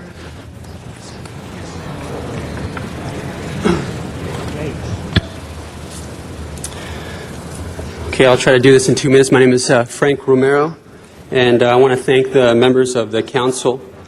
I just want to remind everybody that we are just 4 days from a very historic election, and historic election in which the political discussion has not really talked about or addressed the concerns of our Angelino immigrant communities and nationwide. I think many people are very disillusioned with the process when Immigration Customs Enforcement or ICE continues to invoke raids, worksite raids, neighborhood sweeps, breaking families apart, ripping mothers and fathers from their children. So that's the reason why we say, why are we voting when our concerns and grievances are not addressed? It's because we made a promise in 2006, right? With the marches in 2006, when millions of people were on the streets, surrounded this very building in seas of white and American flags that said, "Hoy marchamos, mañana votamos." Today we march, tomorrow we vote, and in 4 days we are going to vote. And that is one reason why we're here today, is because we're trying to uphold that promise. I'm Frank, and I have not eaten for the past 17 days, only have drinking water with many of my comrades here. And because we believe that this is the right thing to do. And even though people are talking about the economy suffering and all this, immigration is not on the ticket, we want to make this a concern within our communities, because this is a very critical time. So we're asking people in numbers within our communities to go out and vote in historic numbers, to show that power, that same power that we had in 2006, that when we do vote, we are going to vote in unprecedented numbers, and that people can no longer ignore us or sweep our issues under the rug. So on November 4th, when we vote again, And when we finally do eat, yes, our bodies are weak and our spirits are very high. But when we vote on November 4th, we're going to make a new promise. And that promise is going to be, today we vote, tomorrow we march. Thank you. Thank you very much. Our next. Thank you all very much. We appreciate your presence here and your activism. We have Mr. Langanji Chase Siame is our next speaker. And then Arnold Sachs will follow.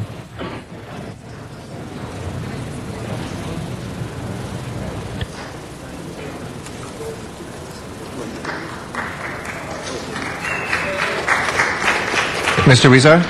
I just wanted to acknowledge the speakers who came before us today and thank them for their courage. I know it takes a whole lot, and thank you for raising this issue to the level that it needs to be. Unfortunately, politics are what they are, and the issues of comprehensive immigration are not at the levels that they should be in these presidential debates. But thank you for your courage and for bringing this message to all Angelinos today. Oh, Mr. Reyes, I'm sorry. Thank you, Council President. I just wanted to share with you that both Councilmember Zion and myself had the opportunity to sit down with them this past week. And in that conversation, they shared with us their sense of hope in being able to change this dialogue about the significance of the immigration policy in our cities and in our country, and what it means for many of our children who are right now being separated from their parents, being separated from their homes, many wives who have lost their husbands, who to this day still don't know where they've been placed.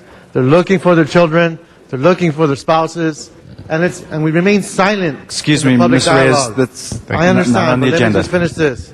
Thank you for doing what you're doing, and let's understand that we have thousands of people who are just as concerned, and I thank them for the courage. Thank you, Mr. Reyes. Mr. Rosendahl, briefly? Yeah, I'd like to make just a quick comment as well.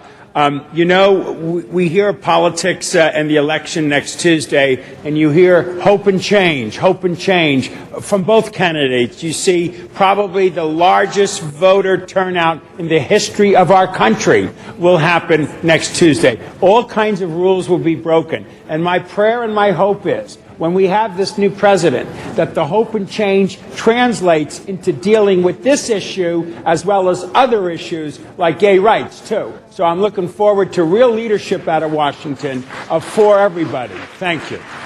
Thank you. Mr. Chase, you're the next speaker. Mr. Chase Siame, excuse me. And then Arnold Sachs. Good morning. Hello, good morning. My name is Mr. Langanji Chase Siame. I just have a few general comments to make. Number one, the voting process for the 2008 presidential elections has already begun in some states, and I know we are all getting rather nervous about this exercise. It is the first of its kind, making it unique in character, looking at the presidential candidates. In this regard, I'd like to request that we all act in a responsible manner as we vote to avoid creating the type of confusion exhibited in the 2000 presidential elections. Number two, Skid Row has in place about 4 outside bathroom facilities to service the area and the people that live there.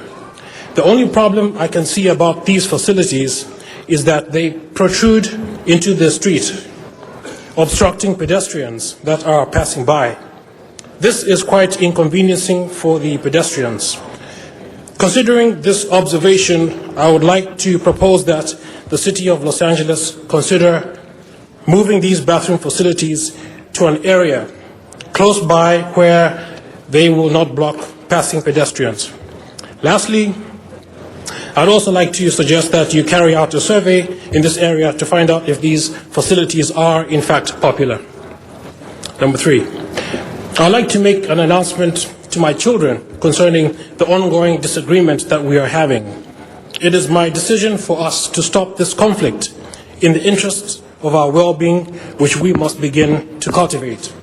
Similarly, the disagreement that I am having with my sister, Ms. Lukundo Sonia Siame. I'm sorry, very respectfully, sir, we can only take public comment on things that we have jurisdiction over, so communications that are private, we're not able to use this medium for. So my apologies. I thought this was important because it concerns social groups which are in conflict in the city of Los Angeles. We have no direct authority over that, so my apologies, sir. All right, no problem. Thank you very much, Mr. Siame. Thank you. Our next speaker is Arnold Sachs. After that is John Walsh.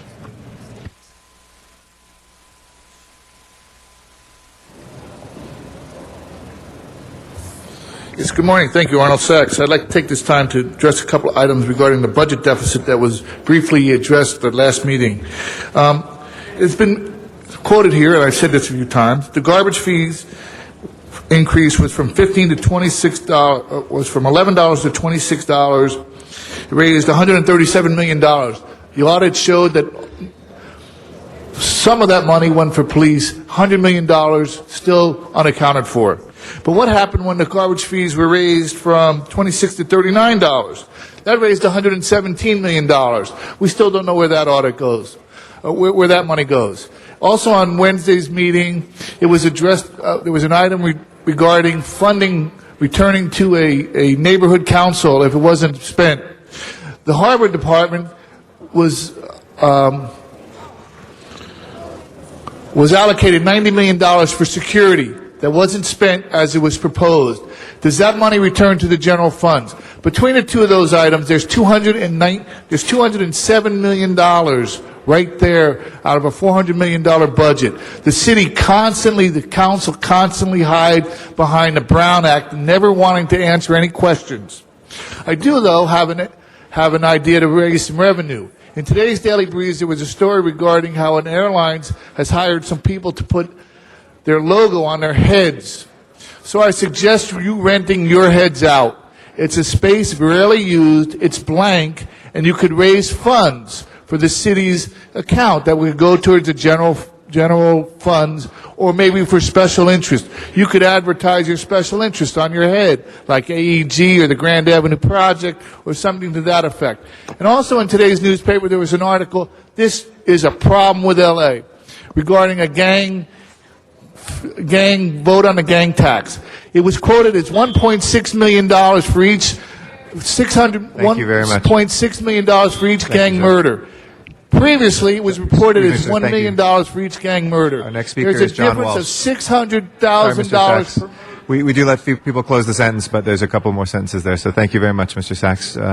Mr. Walsh is our next speaker, and after that is Walter Bechtel. John Walsh, Hollywood Highlands with an S.org. We support the hunger strikers. The Universal Building, the historic three-quarters of a century building at the Sunset Hollywood and Vine corner, was threatened by demolition. We went to Eric Garcetti. He did nothing, and the demolition began a week ago. When we went to the media and held a press conference, all of a sudden, the demolition was stopped. And you want to know why the demolition was stopped? Because this is the headline that should be in every paper in the United States. And it is as follows. Eric Garcetti, Southern California chairman of Barack Obama for president, is responsible for the demolition of an historic building called the Universal Building, built by Carl Laemmle at America's Main Street. Now, what does change mean? I'm going to vote for Obama, but does change mean demolition? And if you really believe in the demolition, Eric, why did you stop it when we brought cameras there and we threatened to arrest? The speaker needs to speak to the whole council, not just one member. You're all guilty, okay? Now, they constantly heckle us. And I'm telling you, I want everyone in America to know that Joe the plumber supports the Republicans and Eric the demolisher supports Obama. I'm going to vote for Obama, but I am sickened. I ask everyone, all the media, to come out there and see the rubble of that building built by Universal Pictures in 1931. And that is just the beginning. That is just the beginning of the demolition of Hollywood, when Eric the Demolisher, and incidentally, I'll finish by saying, you'll never pass a full-field FBI investigation. You'll never be appointed to anything by Obama. Thank you very much, Mr. Waltz. Our next speaker is Walter Bechtel.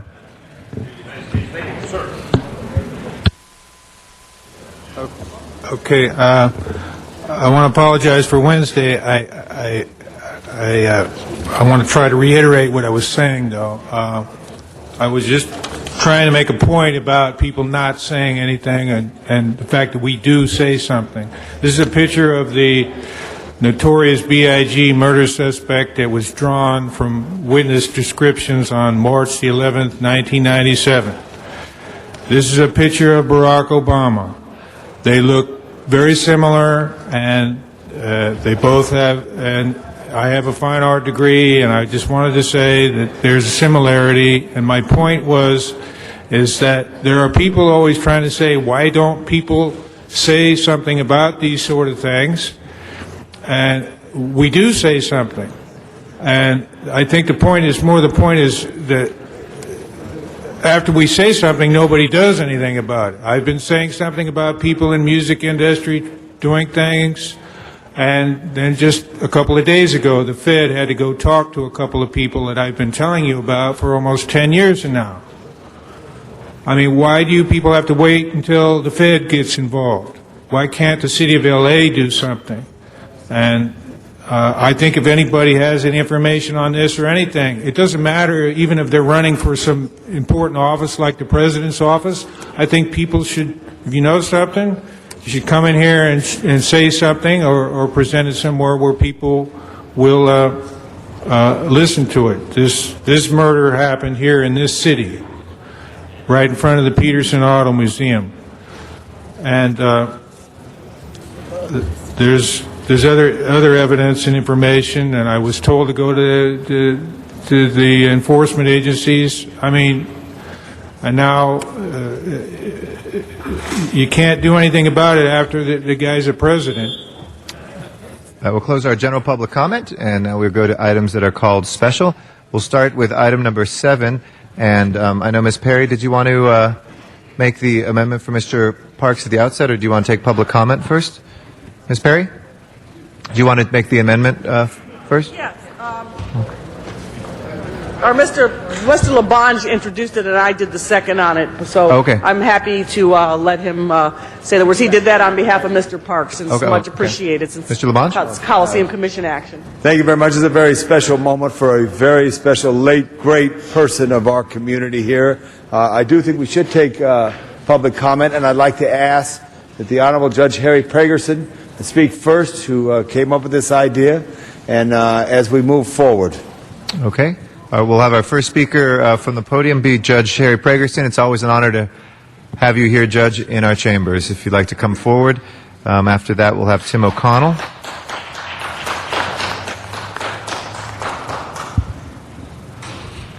Right there, if you don't. A very good morning, Judge. Good morning, Eric. It's a pleasure to be here. And I think as a first order of business, I'd ask you to wave that buzzer. Makes me nervous. So, all right, I see I have unanimous consent. Thank you. You know, I always loved to come to the City Hall. I was born in East L.A. within its shadow, and I checked on the email today, or had someone do it, and I found out that I'm 5 years older than this building. I guess that doesn't impress anybody. So I'll go on. I'll try my next line. You see this water here? LA's best. Now, I wasn't aware that the Department of Water and Power was marketing water. And I think many of you know that I'm also known by the sobriquet as the sludge judge. Right? Yeah. My councilman knows that. I think he's the only one awake here. Oh, you're all awake. Okay. So I presided over this project for years and years, and now I'm happy to drink recycled water out of Hyperion, and I toast you all with it. All right, that flopped. Look, I want to say that it's a pleasure for me to be here today and to say a few words about our dear friend Bill Robertson. And Bill, as you all know, served this city and the working people of this city splendidly and with compassion and dedication for over 50 years.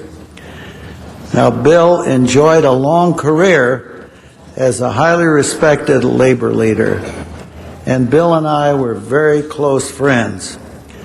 And our common cause was to help the homeless. And Bill and I worked closely with Congressman Roybal, Colonel Riley of the Salvation Army, Louise Oliver of GSA, who's here with us today, Wendy Gruhl of Tom Bradley's staff to start the Bell Shelter 20 years ago. And today, it's a beautiful facility. I invite all of you to come and visit us there. We're caring for over 400 homeless members of our community as we speak. Now, I want to tell you just a little bit about it. It boasts a beautiful modern dining hall and a kitchen. We've got a California pizza kitchen oven, and we train our clients for employment, many of them, in the food service industry. We also have a branch of LA Unified where we help people earn their GED. They also learn computer training and repair. We've got a modern Gold's Gym there. Now, Joe Gold, was my neighbor when I lived in City Terrace. And he helped me establish that gym. We've got a Mayor Reardon library there, and a beauty parlor, and a barber shop. Now, I don't know whether members of the City Council are aware of this, but you remember when hospitals were dumping homeless in Skid Row. You remember that? This is a very responsive audience. Now, Yes, Judge, we remember. I know you remember. Thanks. Thanks, Eric. I'm just trying to reach the heights of your oratorical prowess, Eric. And so I want to tell you this, that at the Bell Shelter, the Salvation Army, with the support and the financial help of Kaiser Permanente, recently opened a 35-bed medical facility staffed 24/7 with medical personnel and nurses that are under the sponsorship of Kaiser Permanente and the Salvation Army. So I don't think, and I haven't read in the newspapers recently, any reports of hospitals dumping homeless on Skid Row. I mean, are you all aware of this? Good. So you don't even... Yes, Judge. I know yes. Eric is, because I told you about it. But, oh, here. We're going to get this. Here's my friend Tom. Yeah. You protect me, Tom. I will. Yeah, Tom's district includes Mitchell Torino, steepest street in Los Angeles. And my father, after he got out of the Army, worked for the post office. He walked up that street with 40 pounds of mail twice a day. And Tom remembers that. All right. Now, I want to tell you this about Bill that you probably don't know. He served on the board of the Salvation Army, and the Bell Shelter was one of his passions.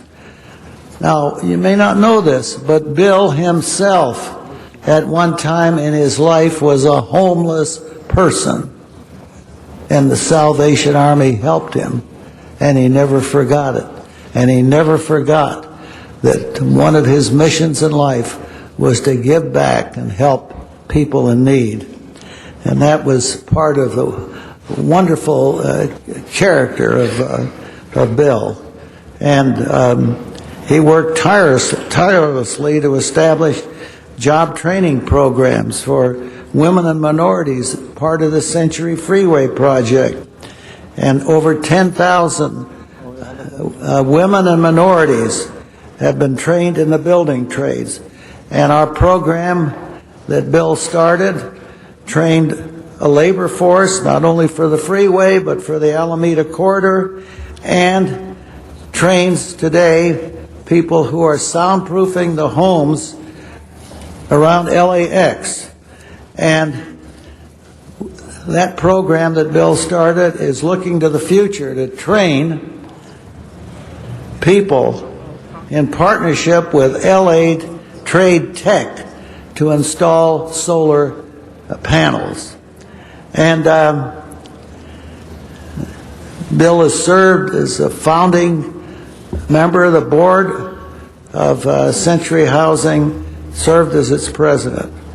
And, one of Bill's great qualities was his ability to get people of differing views to work together. And that's not easy, because leadership, in my definition, is to get people to work together to achieve a common cause, a beneficial cause. And Bill Thank you, had Judge. that quality. I know Mr. Labange had moved to extend the time on his time, Yeah, but we're well, going to I'm try. almost through. Okay, we just want to make sure I'm we can get almost through the other speakers. Thank you we very have much, some Judge. judges on the Ninth Circuit that cut people off, but I never do that. Let them Well, speak. we've given you that discretion, so don't worry. One of the things you have to learn as a public servant is great patience. No, I'll just finish. I give you my time, too. You have my time, too. Oh, thanks, Dennis. Wait a minute, I want my time. Well, you'll get it. Don't worry. No, they want their time. You earned it. Everybody wants time. You don't argue with a But I can't give them time because our prisons are full. And the cops are busy. Okay. Now, I'm almost through. Okay. All right, I'm coming to the, Your page to 4, the, page 12. page 4. I worked hard for every word here. Now listen to me. Inscribed, I don't know how many of you know this, inscribed on the marble face of our state capitol are these words: bring me men, and I should add women too, bring me men and women to match my mountains. And such a man was Bill Robertson. His accomplishments were monumental. And I want to thank the City Council for recognizing Bill's work by naming a street. It used to be Menlo Park. I used to, what was it? Menlo Avenue. Menlo Avenue. Yeah, Menlo Park's up by Stanford.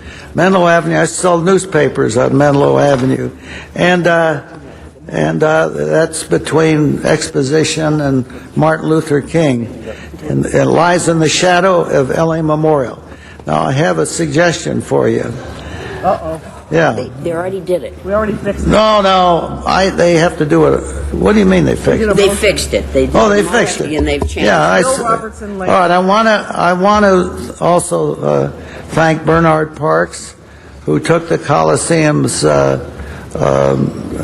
recommendation and shepherded it through the City Council. And you see, things that I want done, they even get done in advance. I don't even have to raise it. See, and so I have one suggestion. Why not call it Bill Robertson Lane? So there's no confusion between Bill and the other Robertson Boulevard, which lies in the shadow of Beverly Hills. In Hamilton High. Thank you. Where's Hamilton High? Thank you. I'm a Rough Rider from those. Thank you. Mr. President, if I could, Judge, Thank you. we have with us the widow. Thank you. Wonderful Be Bill good. Robertson. Dresden Graham, who gives me my marching orders. President Graham Robertson. Be our next speaker. She gave me at least 15 minutes worth of work, and I did it in 5. Thank you very much, Judge. The main thing I want to do is I want to thank Judge Pragerson. It was his idea that Bill had a standing and living memorial. and he called Margaret Farnham, that was I don't know what her title was at the Coliseum. She must have spent 6 months researching the area, because it's an old area and the majority of the streets were already named after somebody, to find the perfect street for Bill. I think many of you know about his humanitarian efforts from the labor movement, but I don't know if you know that he was a semi-pro baseball player. And a boxer. And a boxer. Okay. And he also won a scholarship, a football scholarship to university until he hurt his knee. So they have a street named for him in the Coliseum area after serving 3 terms, and 3 terms as president of the Coliseum. He was also on the board or the commission that before that managed the museums down there. So it's really kind of his area. He felt education was important, but he also felt physical exercise, team sports, built character, and they were so important to the youth of this thing. And to have the swimming pool in the area and the sports arena was his ideal. So it's very strange to be here today without him. I just find that very strange. He was there's an old saying, a person is very rich in life that has friends. And Bill was one of the richest men I know, not monetarily, but in his friends. And as I stand before you today, so many of the council members knew Bill. Bill would have been like 91, 92, but yet you knew him. You did internships, you studied under him, you understand his philosophy of how people should be treated and what's the importance in this world. And I thank you from the bottom of my heart, from myself and his family, that you're honoring my late husband in this way. And we're going to honor him real special, Mr. President. Mr. Parks created a great map of Exposition Park with all the attractions in the museum. And there you can see right there, right on the west side is Bill Robertson Lane, right here on Menlo, right in between That's a nice Martin Luther King and Exposition. So members, we all know how Bill was such a great labor leader, but also a very great park commissioner, a very great Coliseum commissioner, helped bring the Raiders here when they had great teams led by Jim Plunkett and Marcus Allen and Mike Haynes and Lester Hayes and all those great players, and Rod Martin. Also was instrumental as a partner with Mayor Bradley to bring about the Olympic Games. He was the one that the mayor counted on so often. So this is only fitting that the great Exposition Park have the name of Bill Robertson Lane. And if I could, Dresden, before you go away. Okay. Yeah, don't. Oh, good. There you go. Yeah, we'll hold it. And then we have some other public Let's comment. say Bill. We're going to get this Oh, fixed. yeah, I want that Bill on there. Robertson. Come here. Let's say Bill Robertson. So we have to add another piece on. Yeah. But this is what it looks like, and you got to add the Bill in. There we go. Right. Good job right there. That's beautiful, man. Thank you. We have one more public. Yeah. And Mr. Labange, we have one more public comment card as well, and maybe we can take in a picture all together after that. But let's. Wait a second, Richard. Everybody. What about the whole family down there? Yeah. Okay, now this is line. All right, class. We have one more public. You guys, we have one more public speaker. We haven't passed it yet, and we have one more public speaker. So I would ask that we take the other public speaker, and then we can take some more pictures afterwards. Okay? So our next speaker will be Arnold Sachs. If you'd like to come forward, sir. Okay. Everybody's got to move. All right. Thank you. All right. And if we could make room for Mr. Sachs to give his public comments as well. God bless you. Yeah. Thank you. Are you serving lunch this afternoon? We'll get to that, Judge, in a second. All right. Mr. Sachs is our next speaker. See you later. You know, I just say this. The people that were out here talking about our immigration policy were absolutely right. Someday, this nation is going to look back and see what we've done to families and Judge? to break them up of good people, hardworking Absolutely, people, Judge. My decent apologies, people, but under and the it's law of going the to state be of California, a we blot on can't our take history. testimony on a different item. My apologies. Under the state laws, we can't hear that during this section. We'd be out of order with a Brown Act. What did he say? But thank you. Appreciate it. Our next speaker is Arnold Sachs. Thank you for your patience, Mr. Sachs. Thank you. there's a lot to be said, but I'll just stick to the agenda item. Since you so shamelessly created the Mid-City Expo line construction funding for that, I was wondering if you would include Mid-City in any part of this renaming of this street. Not to take anything away from the gentleman who you're honoring, but the fact of the matter is you're spending $35 million on a Mid-City Expo line, and I'm thinking that this Exposition Boulevard would be fairly close to where the Expo line will be running, and maybe this is the mid-city area that the $35 million is being allocated to over the next 4 years. Still haven't gotten an explanation on how that was named. Here we have an explanation of how this is being named and for who it's being named, but there's been no explanation regarding how the mid-city line ever came into being. No verification, no from the state, no legislation, no nothing. Just $35 million out the window. Tim O'Connell, did you want to speak? Okay. We're going to finish our public hearing as we usually do, and then we're going to have council members speak. We still have public comment that we're in the middle of on an item we're voting on. It's not a presentation right now. Tim O'Connell, would you like to speak? Okay, wave. Thank you. And Judge Henry, like to be here? Thank you. Dresden asked me to say a few words, and my first entree into the political world was really as a fire commissioner for the city of LA under Tom Bradley. At the time that the fire department was under a federal consent decree, at the time when women weren't even allowed to apply to after that era in the fire commission. And then I became a judge. But one of the people I looked to who gave me the understanding and the skills to deal with both the employment motivation and discrimination and harassment, and to understand the depths of the difference you can make by being attuned to those issues, was Bill Robertson. And I'm proud to say a few words for his memory and for the great man that he was, and for his wonderful wife. Thank you very much, Judge. We appreciate that. We'll close our public hearing on this item. Ms. Gruhl is our next speaker, then Ms. Perry, Ms. Hahn, and Mr. Rosendahl. Ms. Gruhl.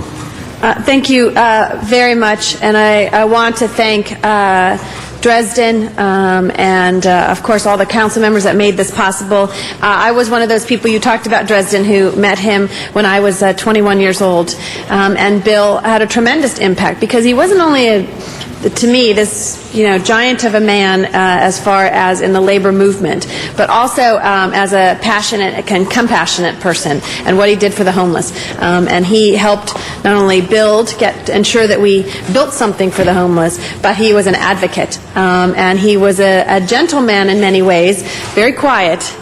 But boy, you saw him when he could be, go right to the point of what he made. But I know he was an ally of Mayor Bradley's and really was his advisor and confidant over the years. And I know being here on his memorial service that was here in City Council, that was quite memorable. And just for years to come, people will look and say, what's Bill Robertson Lane? And who was that named after? And they'll go to Google or Wikipedia, and they'll find out about Bill Robertson and what he did for this city and for so many people in Los Angeles. So thank you for your efforts. Thank you for all that you have continued to keep his legacy and his name known. And thank you to my colleagues and to Margaret for making that happen. Congratulations today. And I vote. Thank you. Before Ms. Perry, I believe there is one other public comment, if you don't mind. David Sickler, if you'd like to come forward, say a couple words.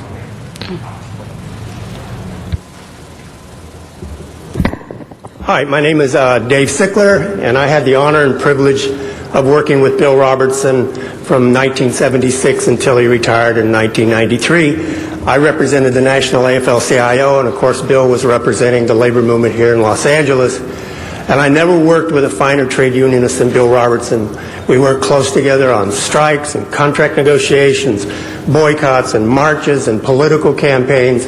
But Bill Robertson's interest and his dedication to the city went well beyond just the rank and file union members of the city, but everybody who did not have a voice had a friend. in Bill Robertson. He also did some very unique things that's not very well publicized. He had the only union artist show in the United States. Union members who did artwork could enter once a year. I know this intimately because my wife, Carol Sickler, ran that union art show the entire time she was at the LA County Federation of Labor. And in its last days, it actually was displayed in the bridge between City Hall East and City Hall main building here. But it was a wonderful event. The other interesting thing about Bill that people don't understand or know is that he really was the first one to step up after Ronald Reagan passed the Immigration Reform Control Act of 1986. We applied for with the INS and was granted QDE status, which allowed us to process not just our union members who are eligible for amnesty and U.S. citizenship, but those in the general public as well.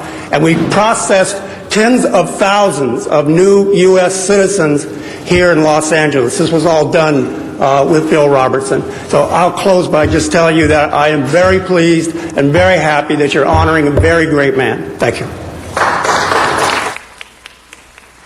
Ms. Perry. Thank you very much, Mr. President. And Dresden, appreciate you and Judge Pragerson speaking today.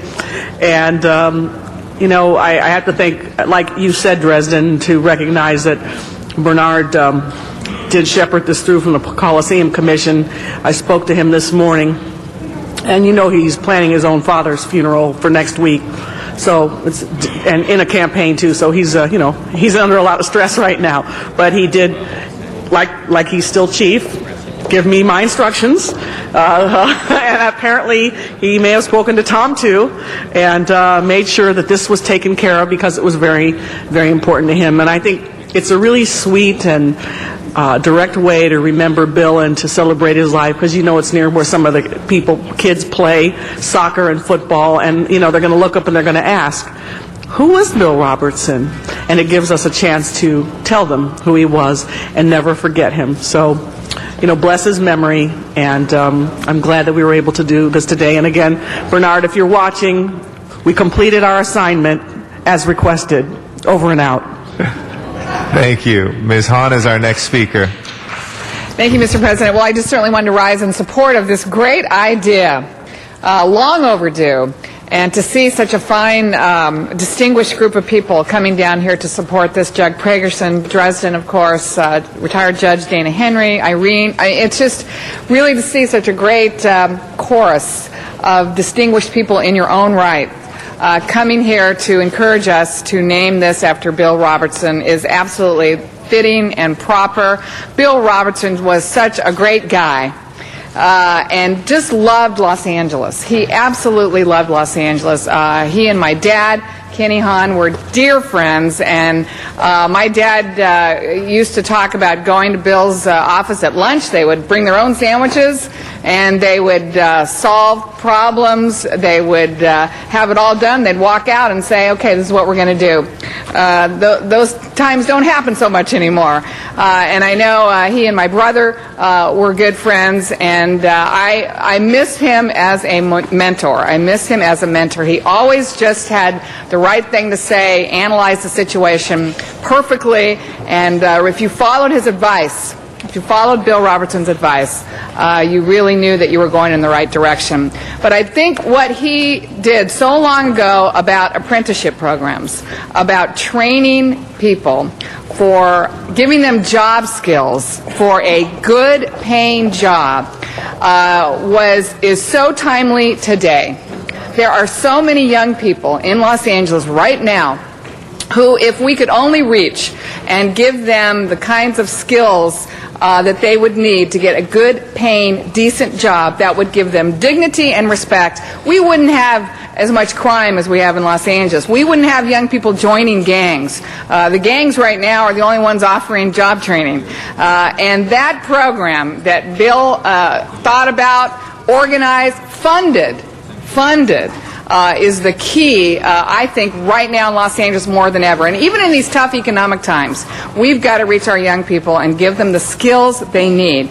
to have a good job. And in the memory of Bill Robertson, that's what I'm going to fight to do, reach these kids, give them some hope, give them some opportunity, give them a good job. And what an appropriate thing that we're naming this Bill Robertson Lane. I am so proud to have known him. I'm so proud to have loved him. And he has made Los Angeles a much better city for all of us. Thank you very much, Ms. Hahn. Mr. Rosendahl is our next speaker, then Mr. I Reyes. was listening to Ms. Hahn very, very intently because, her father was a major player with all of the folks in the room there right now, and you were very modest about that. And I never forget looking up at the plaque at the Coliseum where your dad talked about the people come first, and it always matters, and so I'm very appreciative of that. I just want to do a couple of shout-outs. First to Mrs. Robertson. She said, well, if Bill was here. Bill is here. He is right here now in the chamber, feeling the energy of people who have not forgotten him. One of the things we all know about life is that we pass through. But what have we left the world after we've gone through it? Have we made it better? Or have we done nothing? Or have we made it worse? Well, your husband made it better. He has made this a better place for all of us to live. And putting up a sign is just a little twink for people who don't know anything. Well, who is this guy?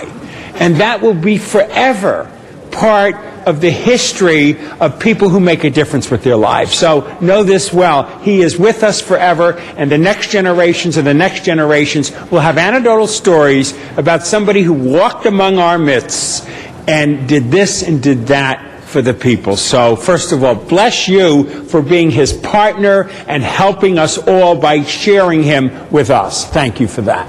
And sitting right next to you is a guy with his hand right now on his chin. And I got to tell you, Diane Glazer is the sister, and there's the brother. And you talk about a family of commitment.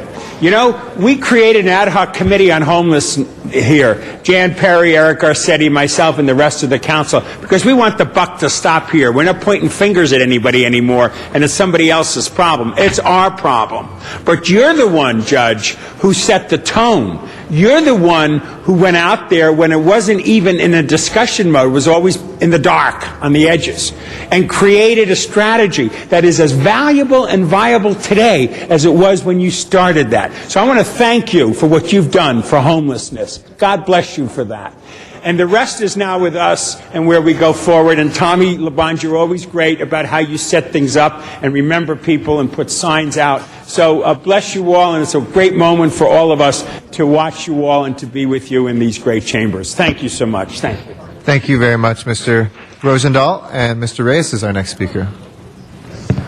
Thank you, Council President. I just think it is very timely that we had the representatives on the hunger strike regarding the immigrant issue. And I bring it up because as I hear Judge Pregerson, I hear the accomplishments of this great man.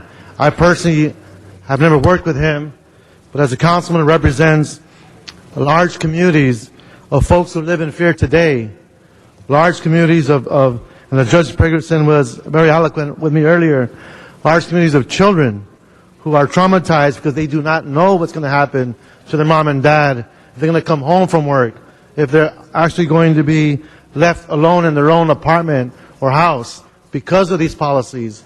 These are the kinds of issues that my understanding is Bill Robertson would attend. I see Commissioner Seckler in his great work in helping us make the city more accountable for the money, the tax dollars we have, that we should be creating jobs for these young people. That is where I imagine Bill Robertson's influence comes through, because of those messages, those efforts, that heart in which it speaks to the needs of our kids and our children, and the need to create jobs for these folks, regardless of color or religion or country you come from. We're all Americans here. So I thank you for that, and I thank you for allowing us to echo those words and to reaffirm how much work we still need to do in the future. Thank you very much. Thank you. And it's a real honor, Dresden, to have you here in council chambers again. And it was one of the most moving ceremonies in the 8 years that I've been here to hear the reflections before on your husband's life and on the contributions he made, and to the judges that have joined us as well, to know that he touched private life, public life, labor, business, communities across racial lines, across generations. He's somebody who truly, whose legacy has not only been about the substance but about the spirit. And those are two rare things, to be able to do both, to inspire but to also make real. And I want to thank you all. I want to thank the judge for his mentorship and indulging us. You know, you have to enforce the rules usually, so you know it's a tough position to be in, but we appreciate your brevity. And I want to thank everybody in the council who clearly, we are a generation of public servants who have been touched by the spirit of Bill Robertson. And I want to thank you so much for everything. And I want to turn it over to Mr. LaBonge to make last members, comments. thank you. This has been a good time to reflect on a great man. And I just want to mention on the Rec Parks Commission, because I liaisoned for John Ferraro. John was a good friend of Bill's. And all he did for Recreation and Parks and the Parks Coliseum Commission. So with that, members, let's all vote yes, affirmative, for Bill Robertson Lane, replacing Menlo Avenue in the historic Exposition Park in the shadow of the great Coliseum, which Bill served as a commissioner. I ask for an aye vote. Thank you very much. With that, we have this item before us. Madam Clerk, if you'll please open the roll, close the roll, and tabulate the vote. 12 ayes. That is approved, and we'll send that forthwith without objection. Yeah, on behalf of Councilman Parks, thank you, and forthwith to the mayor for signature. Absolutely. Thank you. We'll send that to the acting mayor for signature. We now have item 9 before us, and we have a public speaker card on that. Our first public speaker will be John Walsh on item 9. Mr. Walsh. John, we're going to give you a time in a minute. I'm just going to bring these through. David, here we go, David.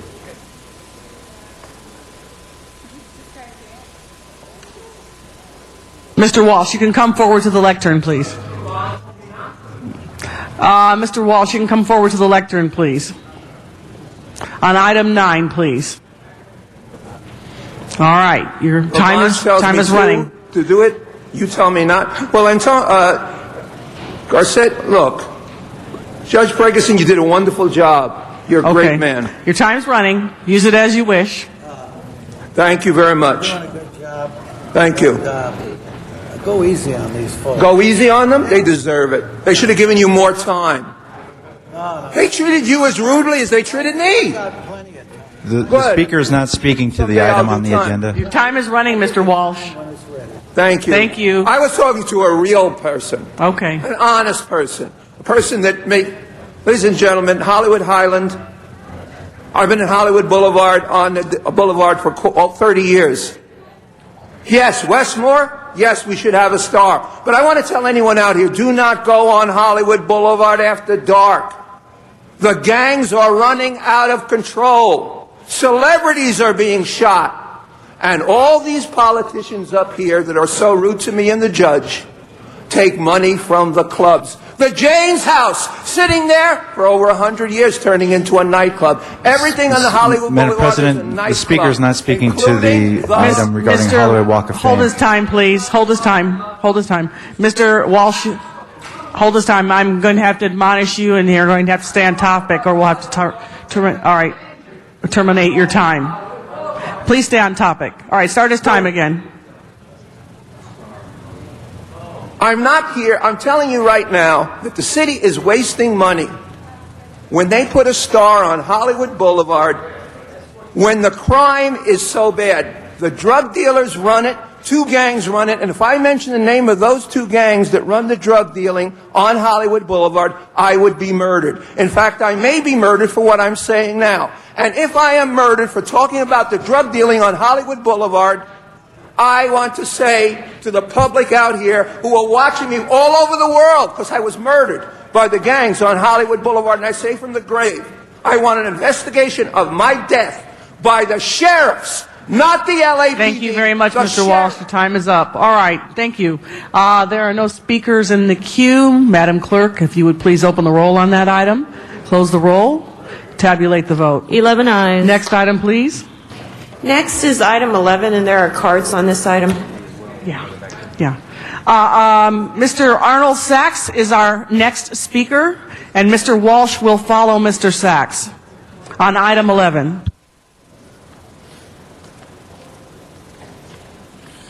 Yes, good morning, Arnold Sachs. Thank you. Again, public fee waivers for weekend events. How can you answer to your constituency? How can you answer to your religious constituency? How can you answer when you turn your back on 25,000 participants for the LA Marathon in favor of 4 congregations that claim that the running of the marathon interferes with This is not regarding these items before us. You have a special event scheduled on weekends? I'm talking about special events scheduled on a weekend. And my time should be held in fairness to other speakers when the city attorney interrupts. But I guess I don't get that same kind of consideration. But nevertheless, weekend events, special events. If you can cancel or change the marathon, then you can cancel and change special events. Thank you, Mr. Sachs. Mr. Walsh, our next speaker on item 11.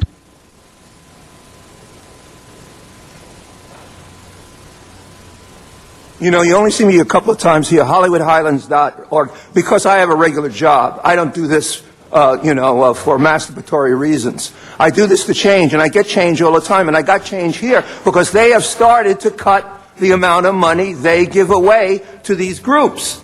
For this $10,000 for the annual turkey dinner. In fact, I'm asking for that $10,910 to be audited. This money, which is after a year is in the millions, is not being audited. And I will ask Nick Patsouris when he is elected and Ms. Gruhl when she is defeated, I will ask for a full auditing of all of these. Patsouris will be the next auditor. Thank you. Thank you, Mr. Walsh. There are no speakers on the queue. Madam Clerk, would you please open the roll on this item? Close the roll. Tabulate the vote. 11 ayes. Our next item. Next is item 16, and that was called special by Councilmember Rosendahl, and there are cards. All right, Mr. Rosendahl, would you like to speak first, or would you like the speakers? First, the public, if All right, great. Our first speaker on that will again be Mr. Arnold Sachs. Mr. Sachs, please come forward. Following Mr. Sachs will be Mr. John Walsh. Yeah. Here. Authorizing a high-speed rail line through the state of California. Look at the city of LA's track record when it comes to transportation projects. None have ever been completed. The red line, the purple line, the gold line, the blue line. Any rail line in this county, city, whatever, has not been completed, and you want to authorize the state to give, no ma'am, it hasn't been completed. The original blue line was supposed to go from Long Beach to Pasadena. The downtown connector included the original blue line that was running downtown. So if the original blue line is included in the downtown connector, that means the blue line wasn't completed.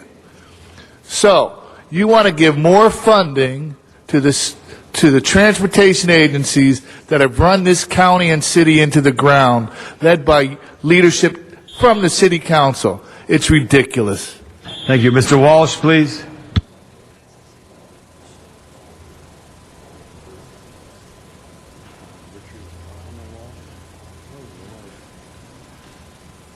On a state issue, I don't know why you're so interested in state issues. This supersonic choo-choo, $10 billion, and that's a down payment. You can't build it without $60 billion. This $10 billion is for planning. The high-speed rail authority is all in San Francisco. It is controlled by the Bay Area, and they will all the companies that get the contracts will be the Bay Area. It won't be 60-40.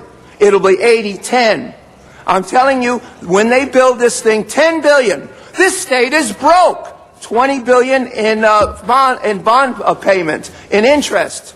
We're talking about spending $30 billion. Where's that money going to come from? It's going to come from social services and from education. For a choo-choo train, which will have the same 100% security precautions as a plane. You'll go there, 5 miles out of town, sit for 2.5 hours, get on it, there'll be all sorts of accidents, speed kills, and it is too much money. $30 billion down the rail. Thank you very much, Mr. Walsh. Our next speaker will be Justin Walker. Mr. Justin Walker, are you here? Good afternoon, council members. My name is Justin Walker, and I am a student volunteer with the California Public Interest Research Group and a board member with the Transit Coalition and the Train Riders Association of California. And all these groups support high-speed rail for California. And I'm glad that this project had the support of this body and this city last June when you guys all voted to support Prop 1. And Prop 1A is, pursuant to Assembly Bill 3034, Prop 1A will be appearing on the ballot on Tuesday, and it will have improved spending controls. For example, some people are afraid that too much money will be spent on studies, but this proposition, Prop 1A, limits the amount of money that can be spent on studies, and the money must be spent on actual construction. And 1/3 of the project will be paid for by state bonds, and not a single cent in state bonds can be dispersed until we have matching federal and private funds. This project would be a boon for the economy, and, the project would be great for the economy at this point because you have to think of the long-term effects of this project. It would create 460,000 new jobs for California from economic growth, and it would create 150,000 jobs for construction itself. So we encourage you guys to support this measure with this resolution, and this would be great for the environment. It would relieve traffic. We all know LA has some of the worst traffic in the world, and this would provide relief for long-term trips and short-term trips for commuters and business travelers and leisure travelers. This is a comprehensive plan, and a portion of the bond money would go to regional transportation improvements like Metrolink, Metro, all these lines. A portion of the bond money of the $9.95 billion, $950 million would go to regional transportation improvements. So high-speed rail is good for California, and these three organizations, we encourage you to support this. Thank you. Thank you, sir. Next speaker is Valerie Martinez.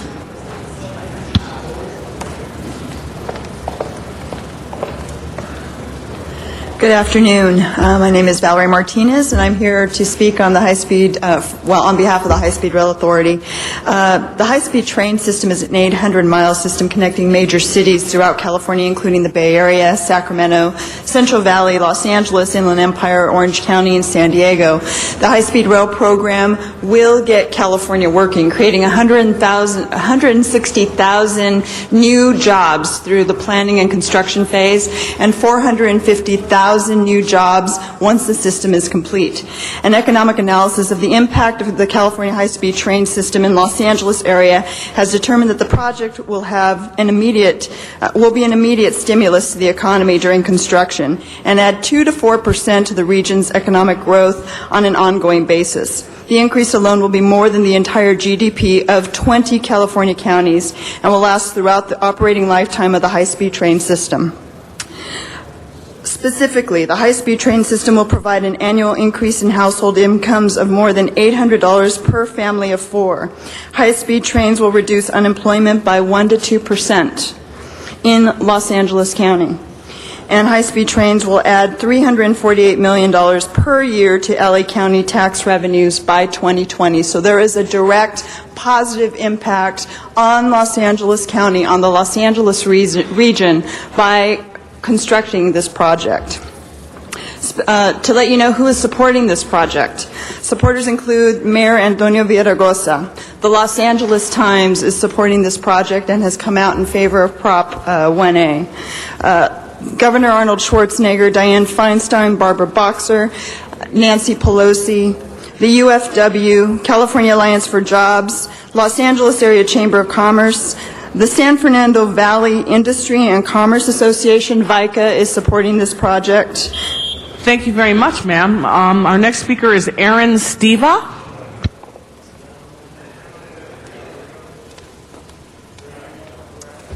Hello, everyone. Happy Halloween. So my name is Erin Steva. I'm the Transportation Associate with CalPIRG, the California Public Interest Research Group.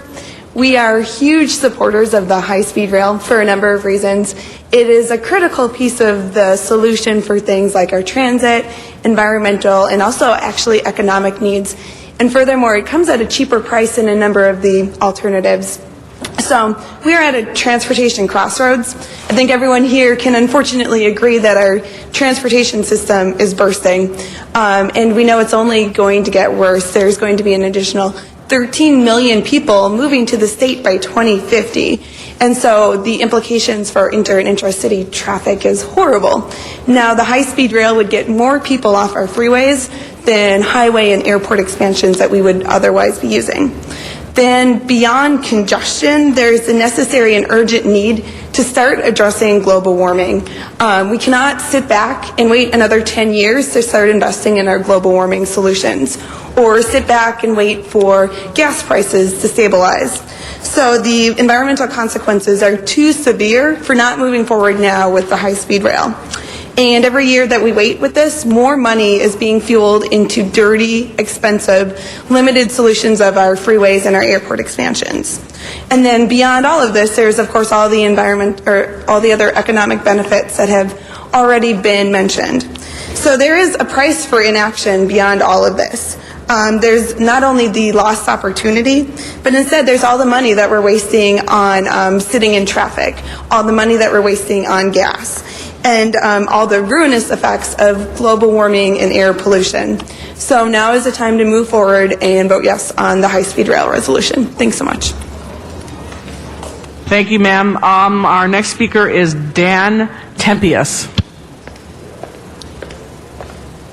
The name is Dan Tempelis, and I'm here on the Yes on 1A campaign. As our population grows to 50 million people in California, we realize that we need to find a solution, long-range solution to transportation needs in the state. If you've driven up and down the state or tried to go to our airports recently, you'll see that they're very busy and they're clogged. High-speed rail has a capacity of a 12-lane freeway, all within the right-of-way of a country highway. So there's a tremendous amount of capacity here. High-speed rail has been in existence throughout the world for over 50 years. It's fast, it's reliable, it's sustainable, and it's safe. It's unquestionably the safest form of transportation in the world today. The Shigasen high-speed rail system has moved over 8 billion passengers without a single fatality. So this is the right solution to move California into the next century. High-speed rail has been used throughout the world, and it is a profitable system as well. As we plan to move 100 million people up and down the state, this is without the need to have a subsidy. High-speed rail will generate enough revenue to put nearly $1 billion back into the state coffers to fund future expansion of the system.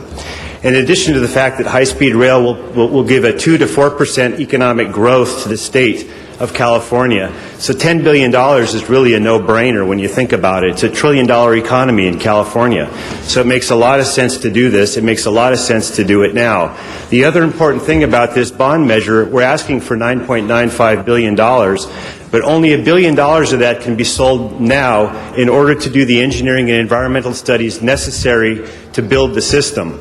We can only move forward to build a particular segment of the system once we have matching money from the federal government as well as private investors. And yes, there are a lot of private investors all over the world interested in investing in this kind of system, and this is the right time to do it. We're talking about 160,000 engineering and construction jobs and 450,000 permanent jobs once the system is operational. Thank you, sir.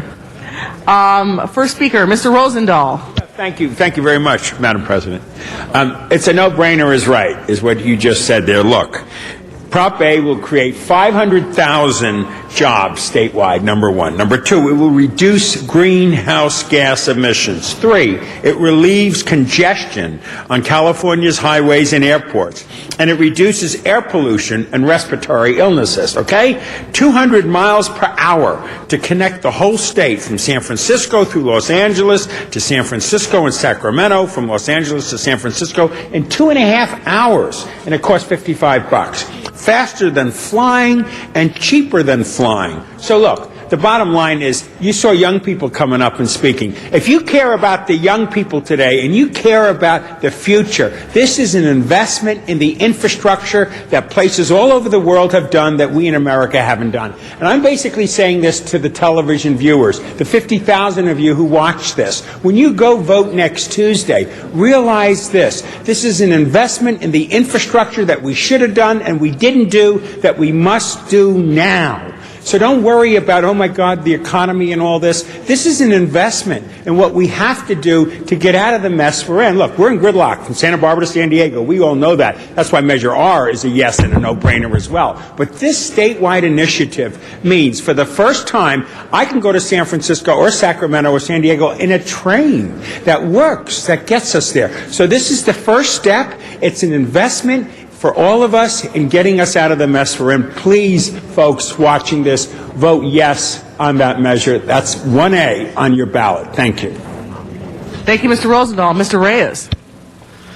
Thank you, Madam President. Colleagues, on your desk, this is substitute motion 16A, and I want to thank Councilman Rosendahl for supporting me on that amendment. And essentially is about the details. We've been having this conversation since 2001, my office with the authority, with the previous leadership. We've had conference calls with the NRDC, National Resource Development Council, and it is about looking at the details. What alignment is going to be preferred? Which streets will be impacted? How do we save our parks? How do we maintain compatibility? Questions that I have is, where will the maintenance yards be placed? In my district, I have the Metrolink rail yard, but I don't have a station in which my community can board these trains. I have the Gold Line maintenance yard that's been shoehorned into a very small piece of open space near Religion Park, with MTA committing that they would be moving it 10 years ago and has yet to be moved. So these are the details that impact our communities. I want to make sure that the planning stage, the pre-planning stage, those communities who have been historically been the one who have had to hold these burdensome, locally undesirable land uses for the benefit of the whole region, the state, not the city, is an issue that we need to discuss. We need to understand this notion of equity and also look at how this infrastructure will be compatible to our city and actually improve the conditions for everyone, not just a few who have the statewide trips that's necessary and the regional trips. We also have to think locally. So I want to thank you for this opportunity and hope you will support substitute motion 16A. Thank you very much, Mr. Reyes. Mr. Zine is our next speaker. Thank you. Do we have anyone from the city, expert, who can answer questions on this matter? Because I've got some questions. Are you an expert from the city? Expert, ask me any question. Okay, ask you any question. How much are they going to spend on the study that they're talking about? How much is the study going to cost? No, I'm asking you, Mr. LeBlanc. You're the expert. This is a government authority that can answer the question. No, I mean a representative from an official agency. This is an official agency, Mr. What Zine. agency? I can speak on behalf of the High Speed Rail Authority. Okay, are you represented from the High Speed Rail Authority? Yes. Okay, so how much for the study? We're talking about $1 billion for the environmental documentation and clearance and engineering, and also some right-of-way procurement. Okay, so $1 billion for the study and the procurement. Yes. Are they going to use existing railway? No, this is all brand new railway. So they're going to acquire additional properties for the tracks. They're not going to use existing track railway? We will be sharing right-of-way in some instances, but we will have our own dedicated track. So it'll be a separate track? A separate track, yes. Okay. And I was in China, and I rode on the bullet train. A very efficient, very effective, 400 and some miles per hour, or whatever the kilometer converts to miles. It was phenomenal. They've had it for 40-some years. It's worked extremely well. I'm a supporter of high-speed rail. I'm a supporter of moving people. But I've got some serious reservations about this measure, 1A. Mr. Reyes has concerns about his community. It seems that certain communities get dumped on for the maintenance, for the storage, and other communities don't have that problem. So there's a concern that he has. I share that concern. The issue of the total cost. You mentioned the first part is a matter of $9.5 billion. What is the total cost of this 800-mile track the maintenance, the cars, etc. What's the total cost estimated to be? The total cost of the system is $40 billion. Okay, so this is just the first $9.5 billion, the first installment of the $40 billion. The way the bond is set up is there's only $1 billion can be sold now for the engineering and planning studies.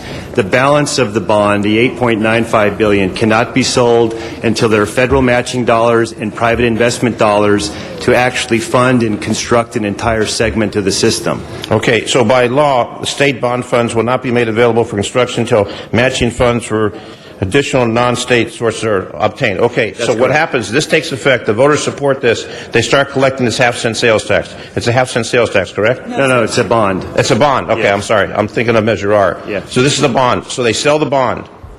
They collect the money for the bond. The bond sits there. They don't get any federal dollars. They don't get any other outside dollars. What happens to that money that's sitting there when they sell that bond? The bonds can only the study dollars and engineering dollars can be sold, and we're working on the project right now as we speak on the environmental and engineering side. None of the other bond money can be sold until the federal money and the private money is lined up. Once that money is lined up, then the state can sell those bonds to build a segment of the system. So the money that will come in originally for the bond, from the bond sale, is going to be used for that first billion, correct? That's correct. Other money will not come in. Bonds will not be sold until there's a match. Until there's a financial package put together, correct. And what if there's no financial package put together by the federal government or some private sector? Then the state cannot sell the bonds. Then what happens to the investment that we've already started, this $1 billion? That'll be up to the legislature to decide whether they want to continue forward with the project or not. And if not, then that $1 billion is money that is evaporated, and we've done a plan, but we haven't been able to carry it out. So in other words, there's no assurance that we're going to be able to carry out this plan for the completion. There's two answers to that question. First, the federal government has put $2 billion in place to actually push high-speed rail programs in the United States. Okay, what about California? I'm not talking about the states. I'm talking about California. How much are we going to get? Okay, California is the only state right now that's advancing high-speed rail, so we're first in line to get the federal money. But we would compete with everybody else. Nobody else is, there's no one to compete with right now. No one else has a plan to do similar projects. That's exactly right. Okay. And then on the private investment side, back in April, there was a workshop held in Sacramento where they had 70 private firms come and show interest to invest in this type of program. They got 30 proposals of interested investors to actually put the private matching money into the system. So let me just sum this up. If you could just press your button again or wind it up, please. Well, yeah, let me just sum it up. So what you're saying is the first part will be used for the process of doing the research. That's correct. The engineering and environmental. Those bonds will be used for that. Following that, if no other dollars come in, nothing else will complete. That's correct. Okay, thank you. Thank you, Mr. Zine. Mr. Garcetti, followed by Mr. Huizar. Thank you. I'll be brief, colleagues. I want to thank Mr. Rosendahl for this, and I want to thank Mr. Reyes. I know it's in his district, but this affects obviously where we place this. But I want to thank CalPERG, and I want to thank the authority. I'm in full support of this, and I think it's. We ask ourselves in California why it takes so long to do anything visionary, and we stop believing in ourselves to do the big things. Whether traffic will ever be solved, whether we can address global warming. This addresses a little bit of both. Most significantly, and when you look at global warming, our aircraft travel has such a big part of our global footprint, and the way that we can reduce that, and the way that every country in Europe and the way Japan has been able to see that, and a lot of talk right now with a change in administrations is about high-speed rail both on East and West Coast, but we can't do that without a local or a big state part of that. I look forward to federal assistance in this, and I think the time will be moving forward that we will be able to get that in our transportation monies. But we can't do that unless we step up first. In the same way that we didn't get state housing dollars until we stepped up as a local entity with housing dollars for affordable housing. We've been a self-help city. We should be a self-help state, and I think that then attracts money from the federal level and shows that sort of leadership. So I would rise today in support of this, absolutely. And let's have those tough conversations, because every generation has gone through this. It's been a little more space available in Los Angeles when we've built a freeway system and all the big things that we've done. And they're painful conversations, but they're necessary conversations. And it's more painful not to have the conversation and not to build and not to have that moving forward. So I want to thank Mr. Rosendahl for that and just rise in support, and thank you for your work as well. Thank you, Mr. Garcetti. Mr. Huizar, followed by Mr. Reyes. Thank you very much, and I'll definitely keep my comments brief. I think a lot has been said, but certainly as Mr. Rosendahl stated when he first started speaking, is that we're way overdue in providing this great means of public transportation. And for those of you who have traveled to other countries who have seen it in action, it just adds to the efficiency, to the accessibility, to the unity that it provides amongst residents in those areas.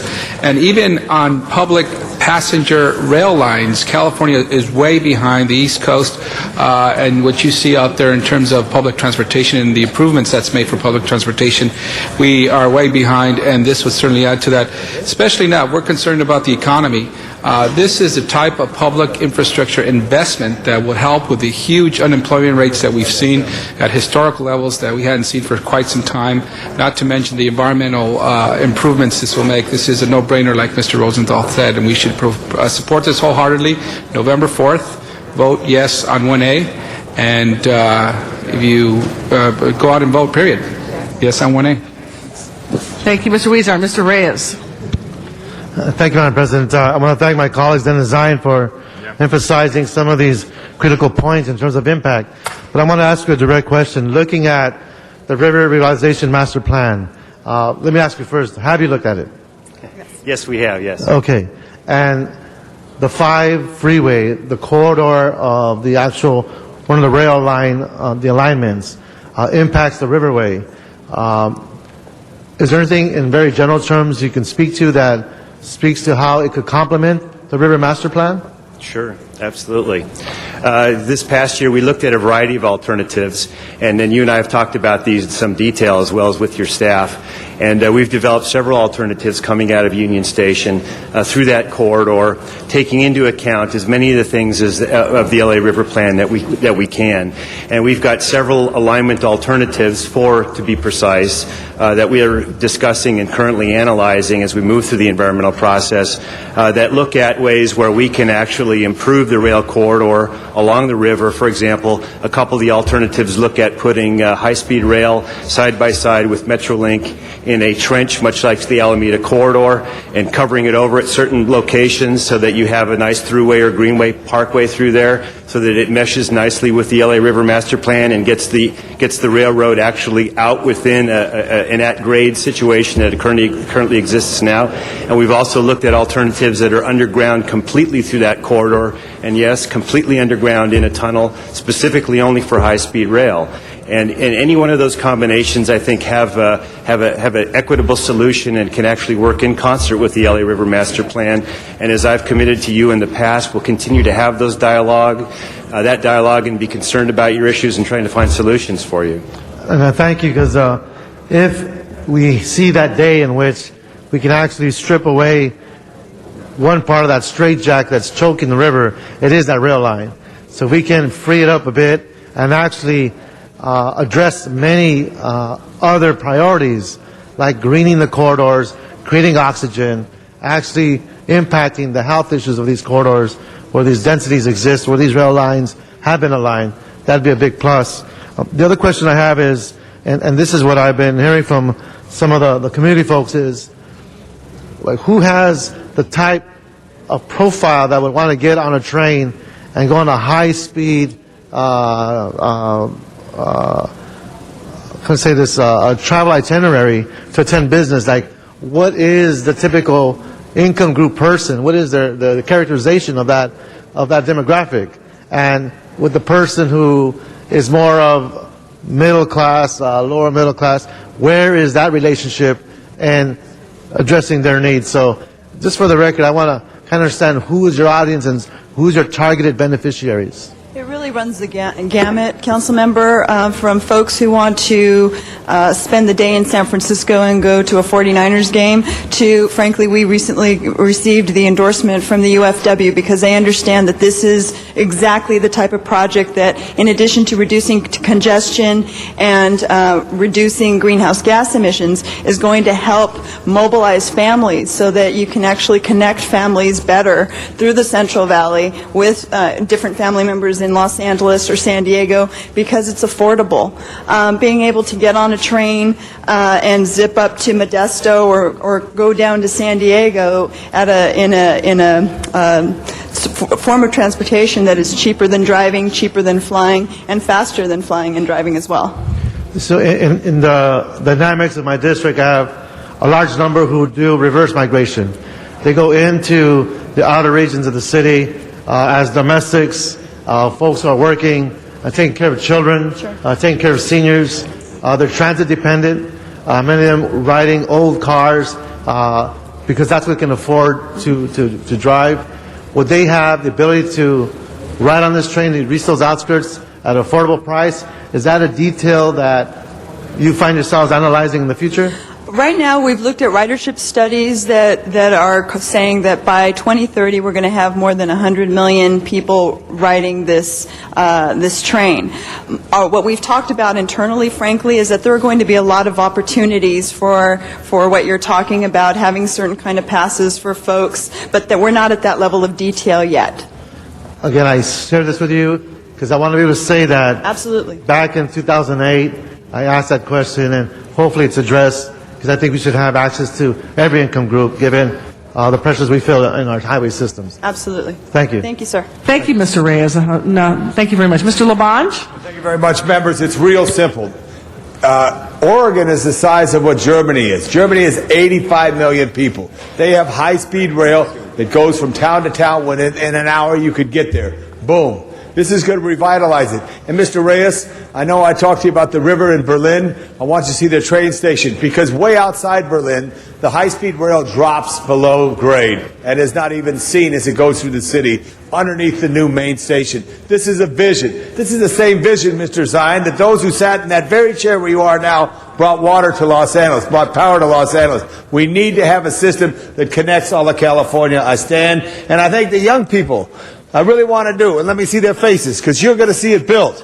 You're going to see it built. It's going to take a while, but we start now. We must get high-speed rail for California. We must deal with inner-city challenges of rail lines all over the place, and I have had discussions in my district, and as it relates, and also through the center part of the city, as it would come in, it would drop down, and they'd also convert the Union Pacific lines to convert underneath, so you would gain all that space. Yes on 1A, yes on high-speed rail, connect California. Thanks, Mr. Labange. Mr. Cardenas.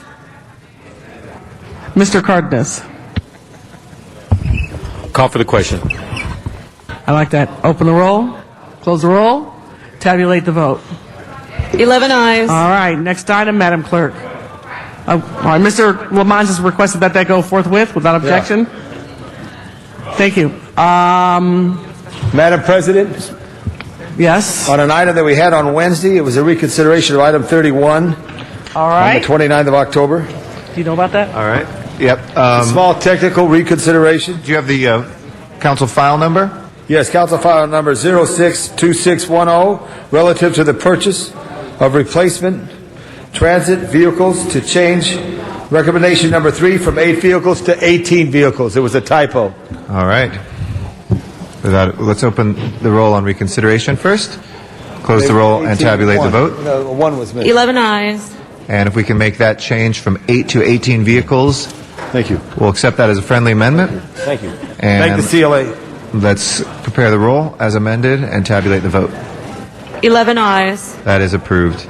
We have a special item under Rule 23. Would the city attorney like to speak to the findings? Thank you, Mr. President. Since the posting of today's agenda, the fire department has finalized its calculations and request for $1,775,000 transfer request to its sworn and overtime sworn salary accounts to address shortfalls caused by the department's response to the Merrick and Cessnon fires. Immediate action is required to meet the controller's deadline to meet payroll.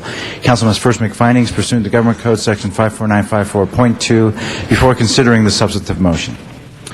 Thank you. On the findings, if nobody wishes to be heard, let's go ahead and open the roll.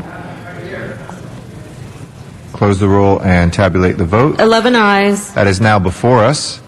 Anybody like to speak on this item? This is your special motion, Mr. Zion. Yep. If we have one card from the public, we'll take that while you're thinking about whether you'd like to make any comments. Mr. Walsh on special item 1.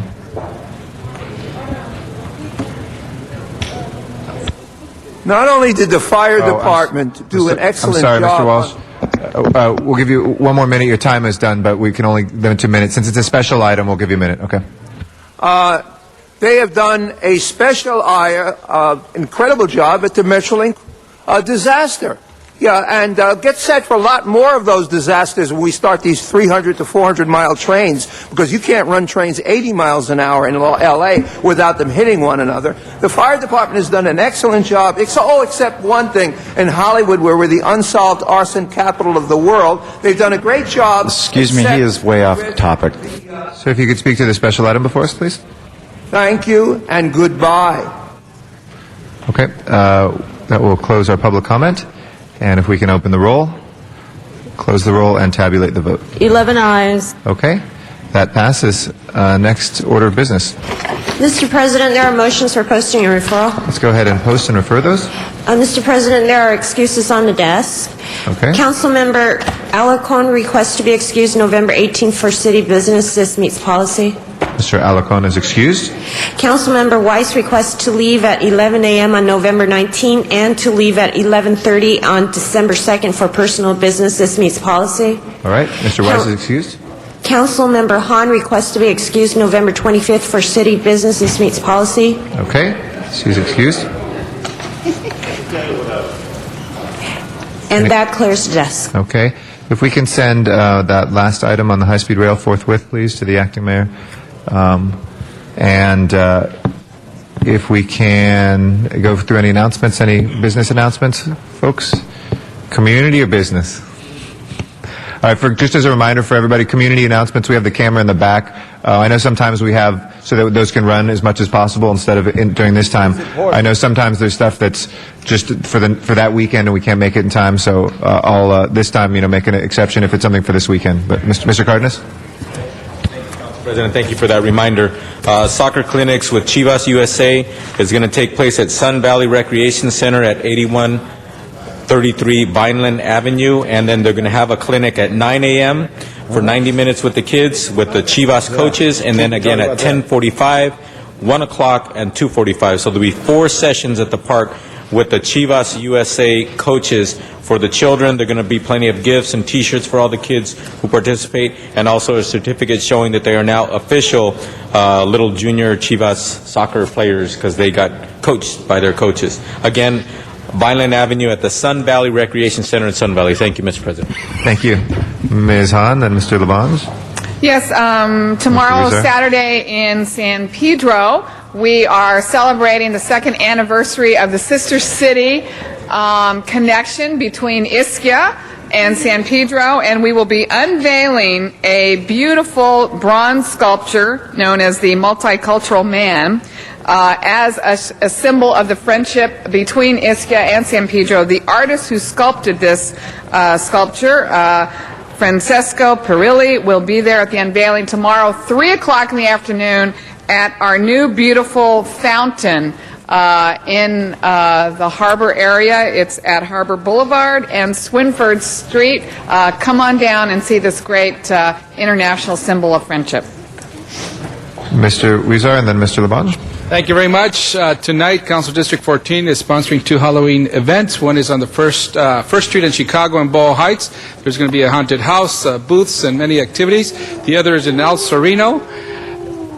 On Collis, it's called Creepy Collis. It's the 3rd annual Creepy Collis. And same thing, haunted house, many booths. Please come by for residents in either both those districts, areas. Thank you. Mr. Labange. And this weekend, Boo at the Zoo is a great activity they have right now for all children and families to come to the zoo, enjoy the great Los Angeles Zoo. And also, members, I want to make sure you remember it's spring ahead, fall back to reset our clocks. Thank and goodness also we get check our hour back. our smoke detectors for family safety. Be prepared. Spring ahead, fall back, set back the clocks. Be prepared. Check your smoke detectors. Thank you, Mr. Reyes. It's MacArthur Park will be having their event. It's a great event. We'll have candy and programs. So I invite you all to come, as well as another park, Cypress Park. So quite a few parks with MacArthur Park. It's going to be a great one. I also want to congratulate Councilor Rosendahl, 13 years today with his partner. Congratulations, Bill. Thank you. All right. Mr. Zine, where are you going to be for Halloween? Mr. Zine, Halloween. Thank you for your work in the 13th Council District tonight as a reserve officer. Oh, We yeah, I'll be appreciate on you. Hollywood Boulevard, so don't do anything wrong on Hollywood Boulevard. And it's not a costume. He's actually a reserve Mr. police LaBonge, officer. no silly string on Hollywood Boulevard? Wearing no silly string. It's a fine. It hurts the environment. The LAPD has a major task force that will be working tonight on Hollywood Boulevard, making sure it's safe and sane for everyone. But a couple of events we're having. Tomorrow, the LA City Fire Department, 10 o'clock, grand opening of fire station number 84 at 21050 Burbank Boulevard, a grand opening, a regional facility. Everyone's invited to attend. That's Burbank, just behind Kaiser Hospital, Burbank and DeSoto. A wonderful opportunity to see your fire station action. And also, Mr. President, tomorrow, Canoga Park Bowling Alley is having their 50th anniversary. 50 years bowling in Canoga Park. That's at Van Nuys and Winnetka. And a couple items for Sunday. Dia de los Muertos. Dia de los Muertos is a major event in the Latino community, and we're going to have Sherman Way blocked off. Dia de los Muertos, Sherman Way in Canoga Park, All-American City. Everyone's invited to come out. Enjoy the activities, the festivities in the 3rd Council District, City of Los Angeles. Everyone have a wonderful, wonderful weekend. Thank you. And happy Halloween to all. And we will continue one of the best traditions on Halloween in the city as well, over at Hollywood Forever Cemetery. It's the traditional Dia de los Muertos event at the cemetery. So what better place to honor those, the spirit of Dia de los Muertos, which is as much about honoring those who have passed before us as celebrating the spirits to come out there to Hollywood Forever Cemetery. So come on by tonight. Ms. Perry? And I'd like to just announce our first annual Halloween party in Grand Hope Park at the Fashion Institute for Design Merchandising on the southeast corner of Hope and 9th Street. And come on down once it gets dark and have a good time and see the costumes and fun and games for the kids. Are there any adjourning motions today? If I can ask everybody to please rise in council chambers for our adjourning motions.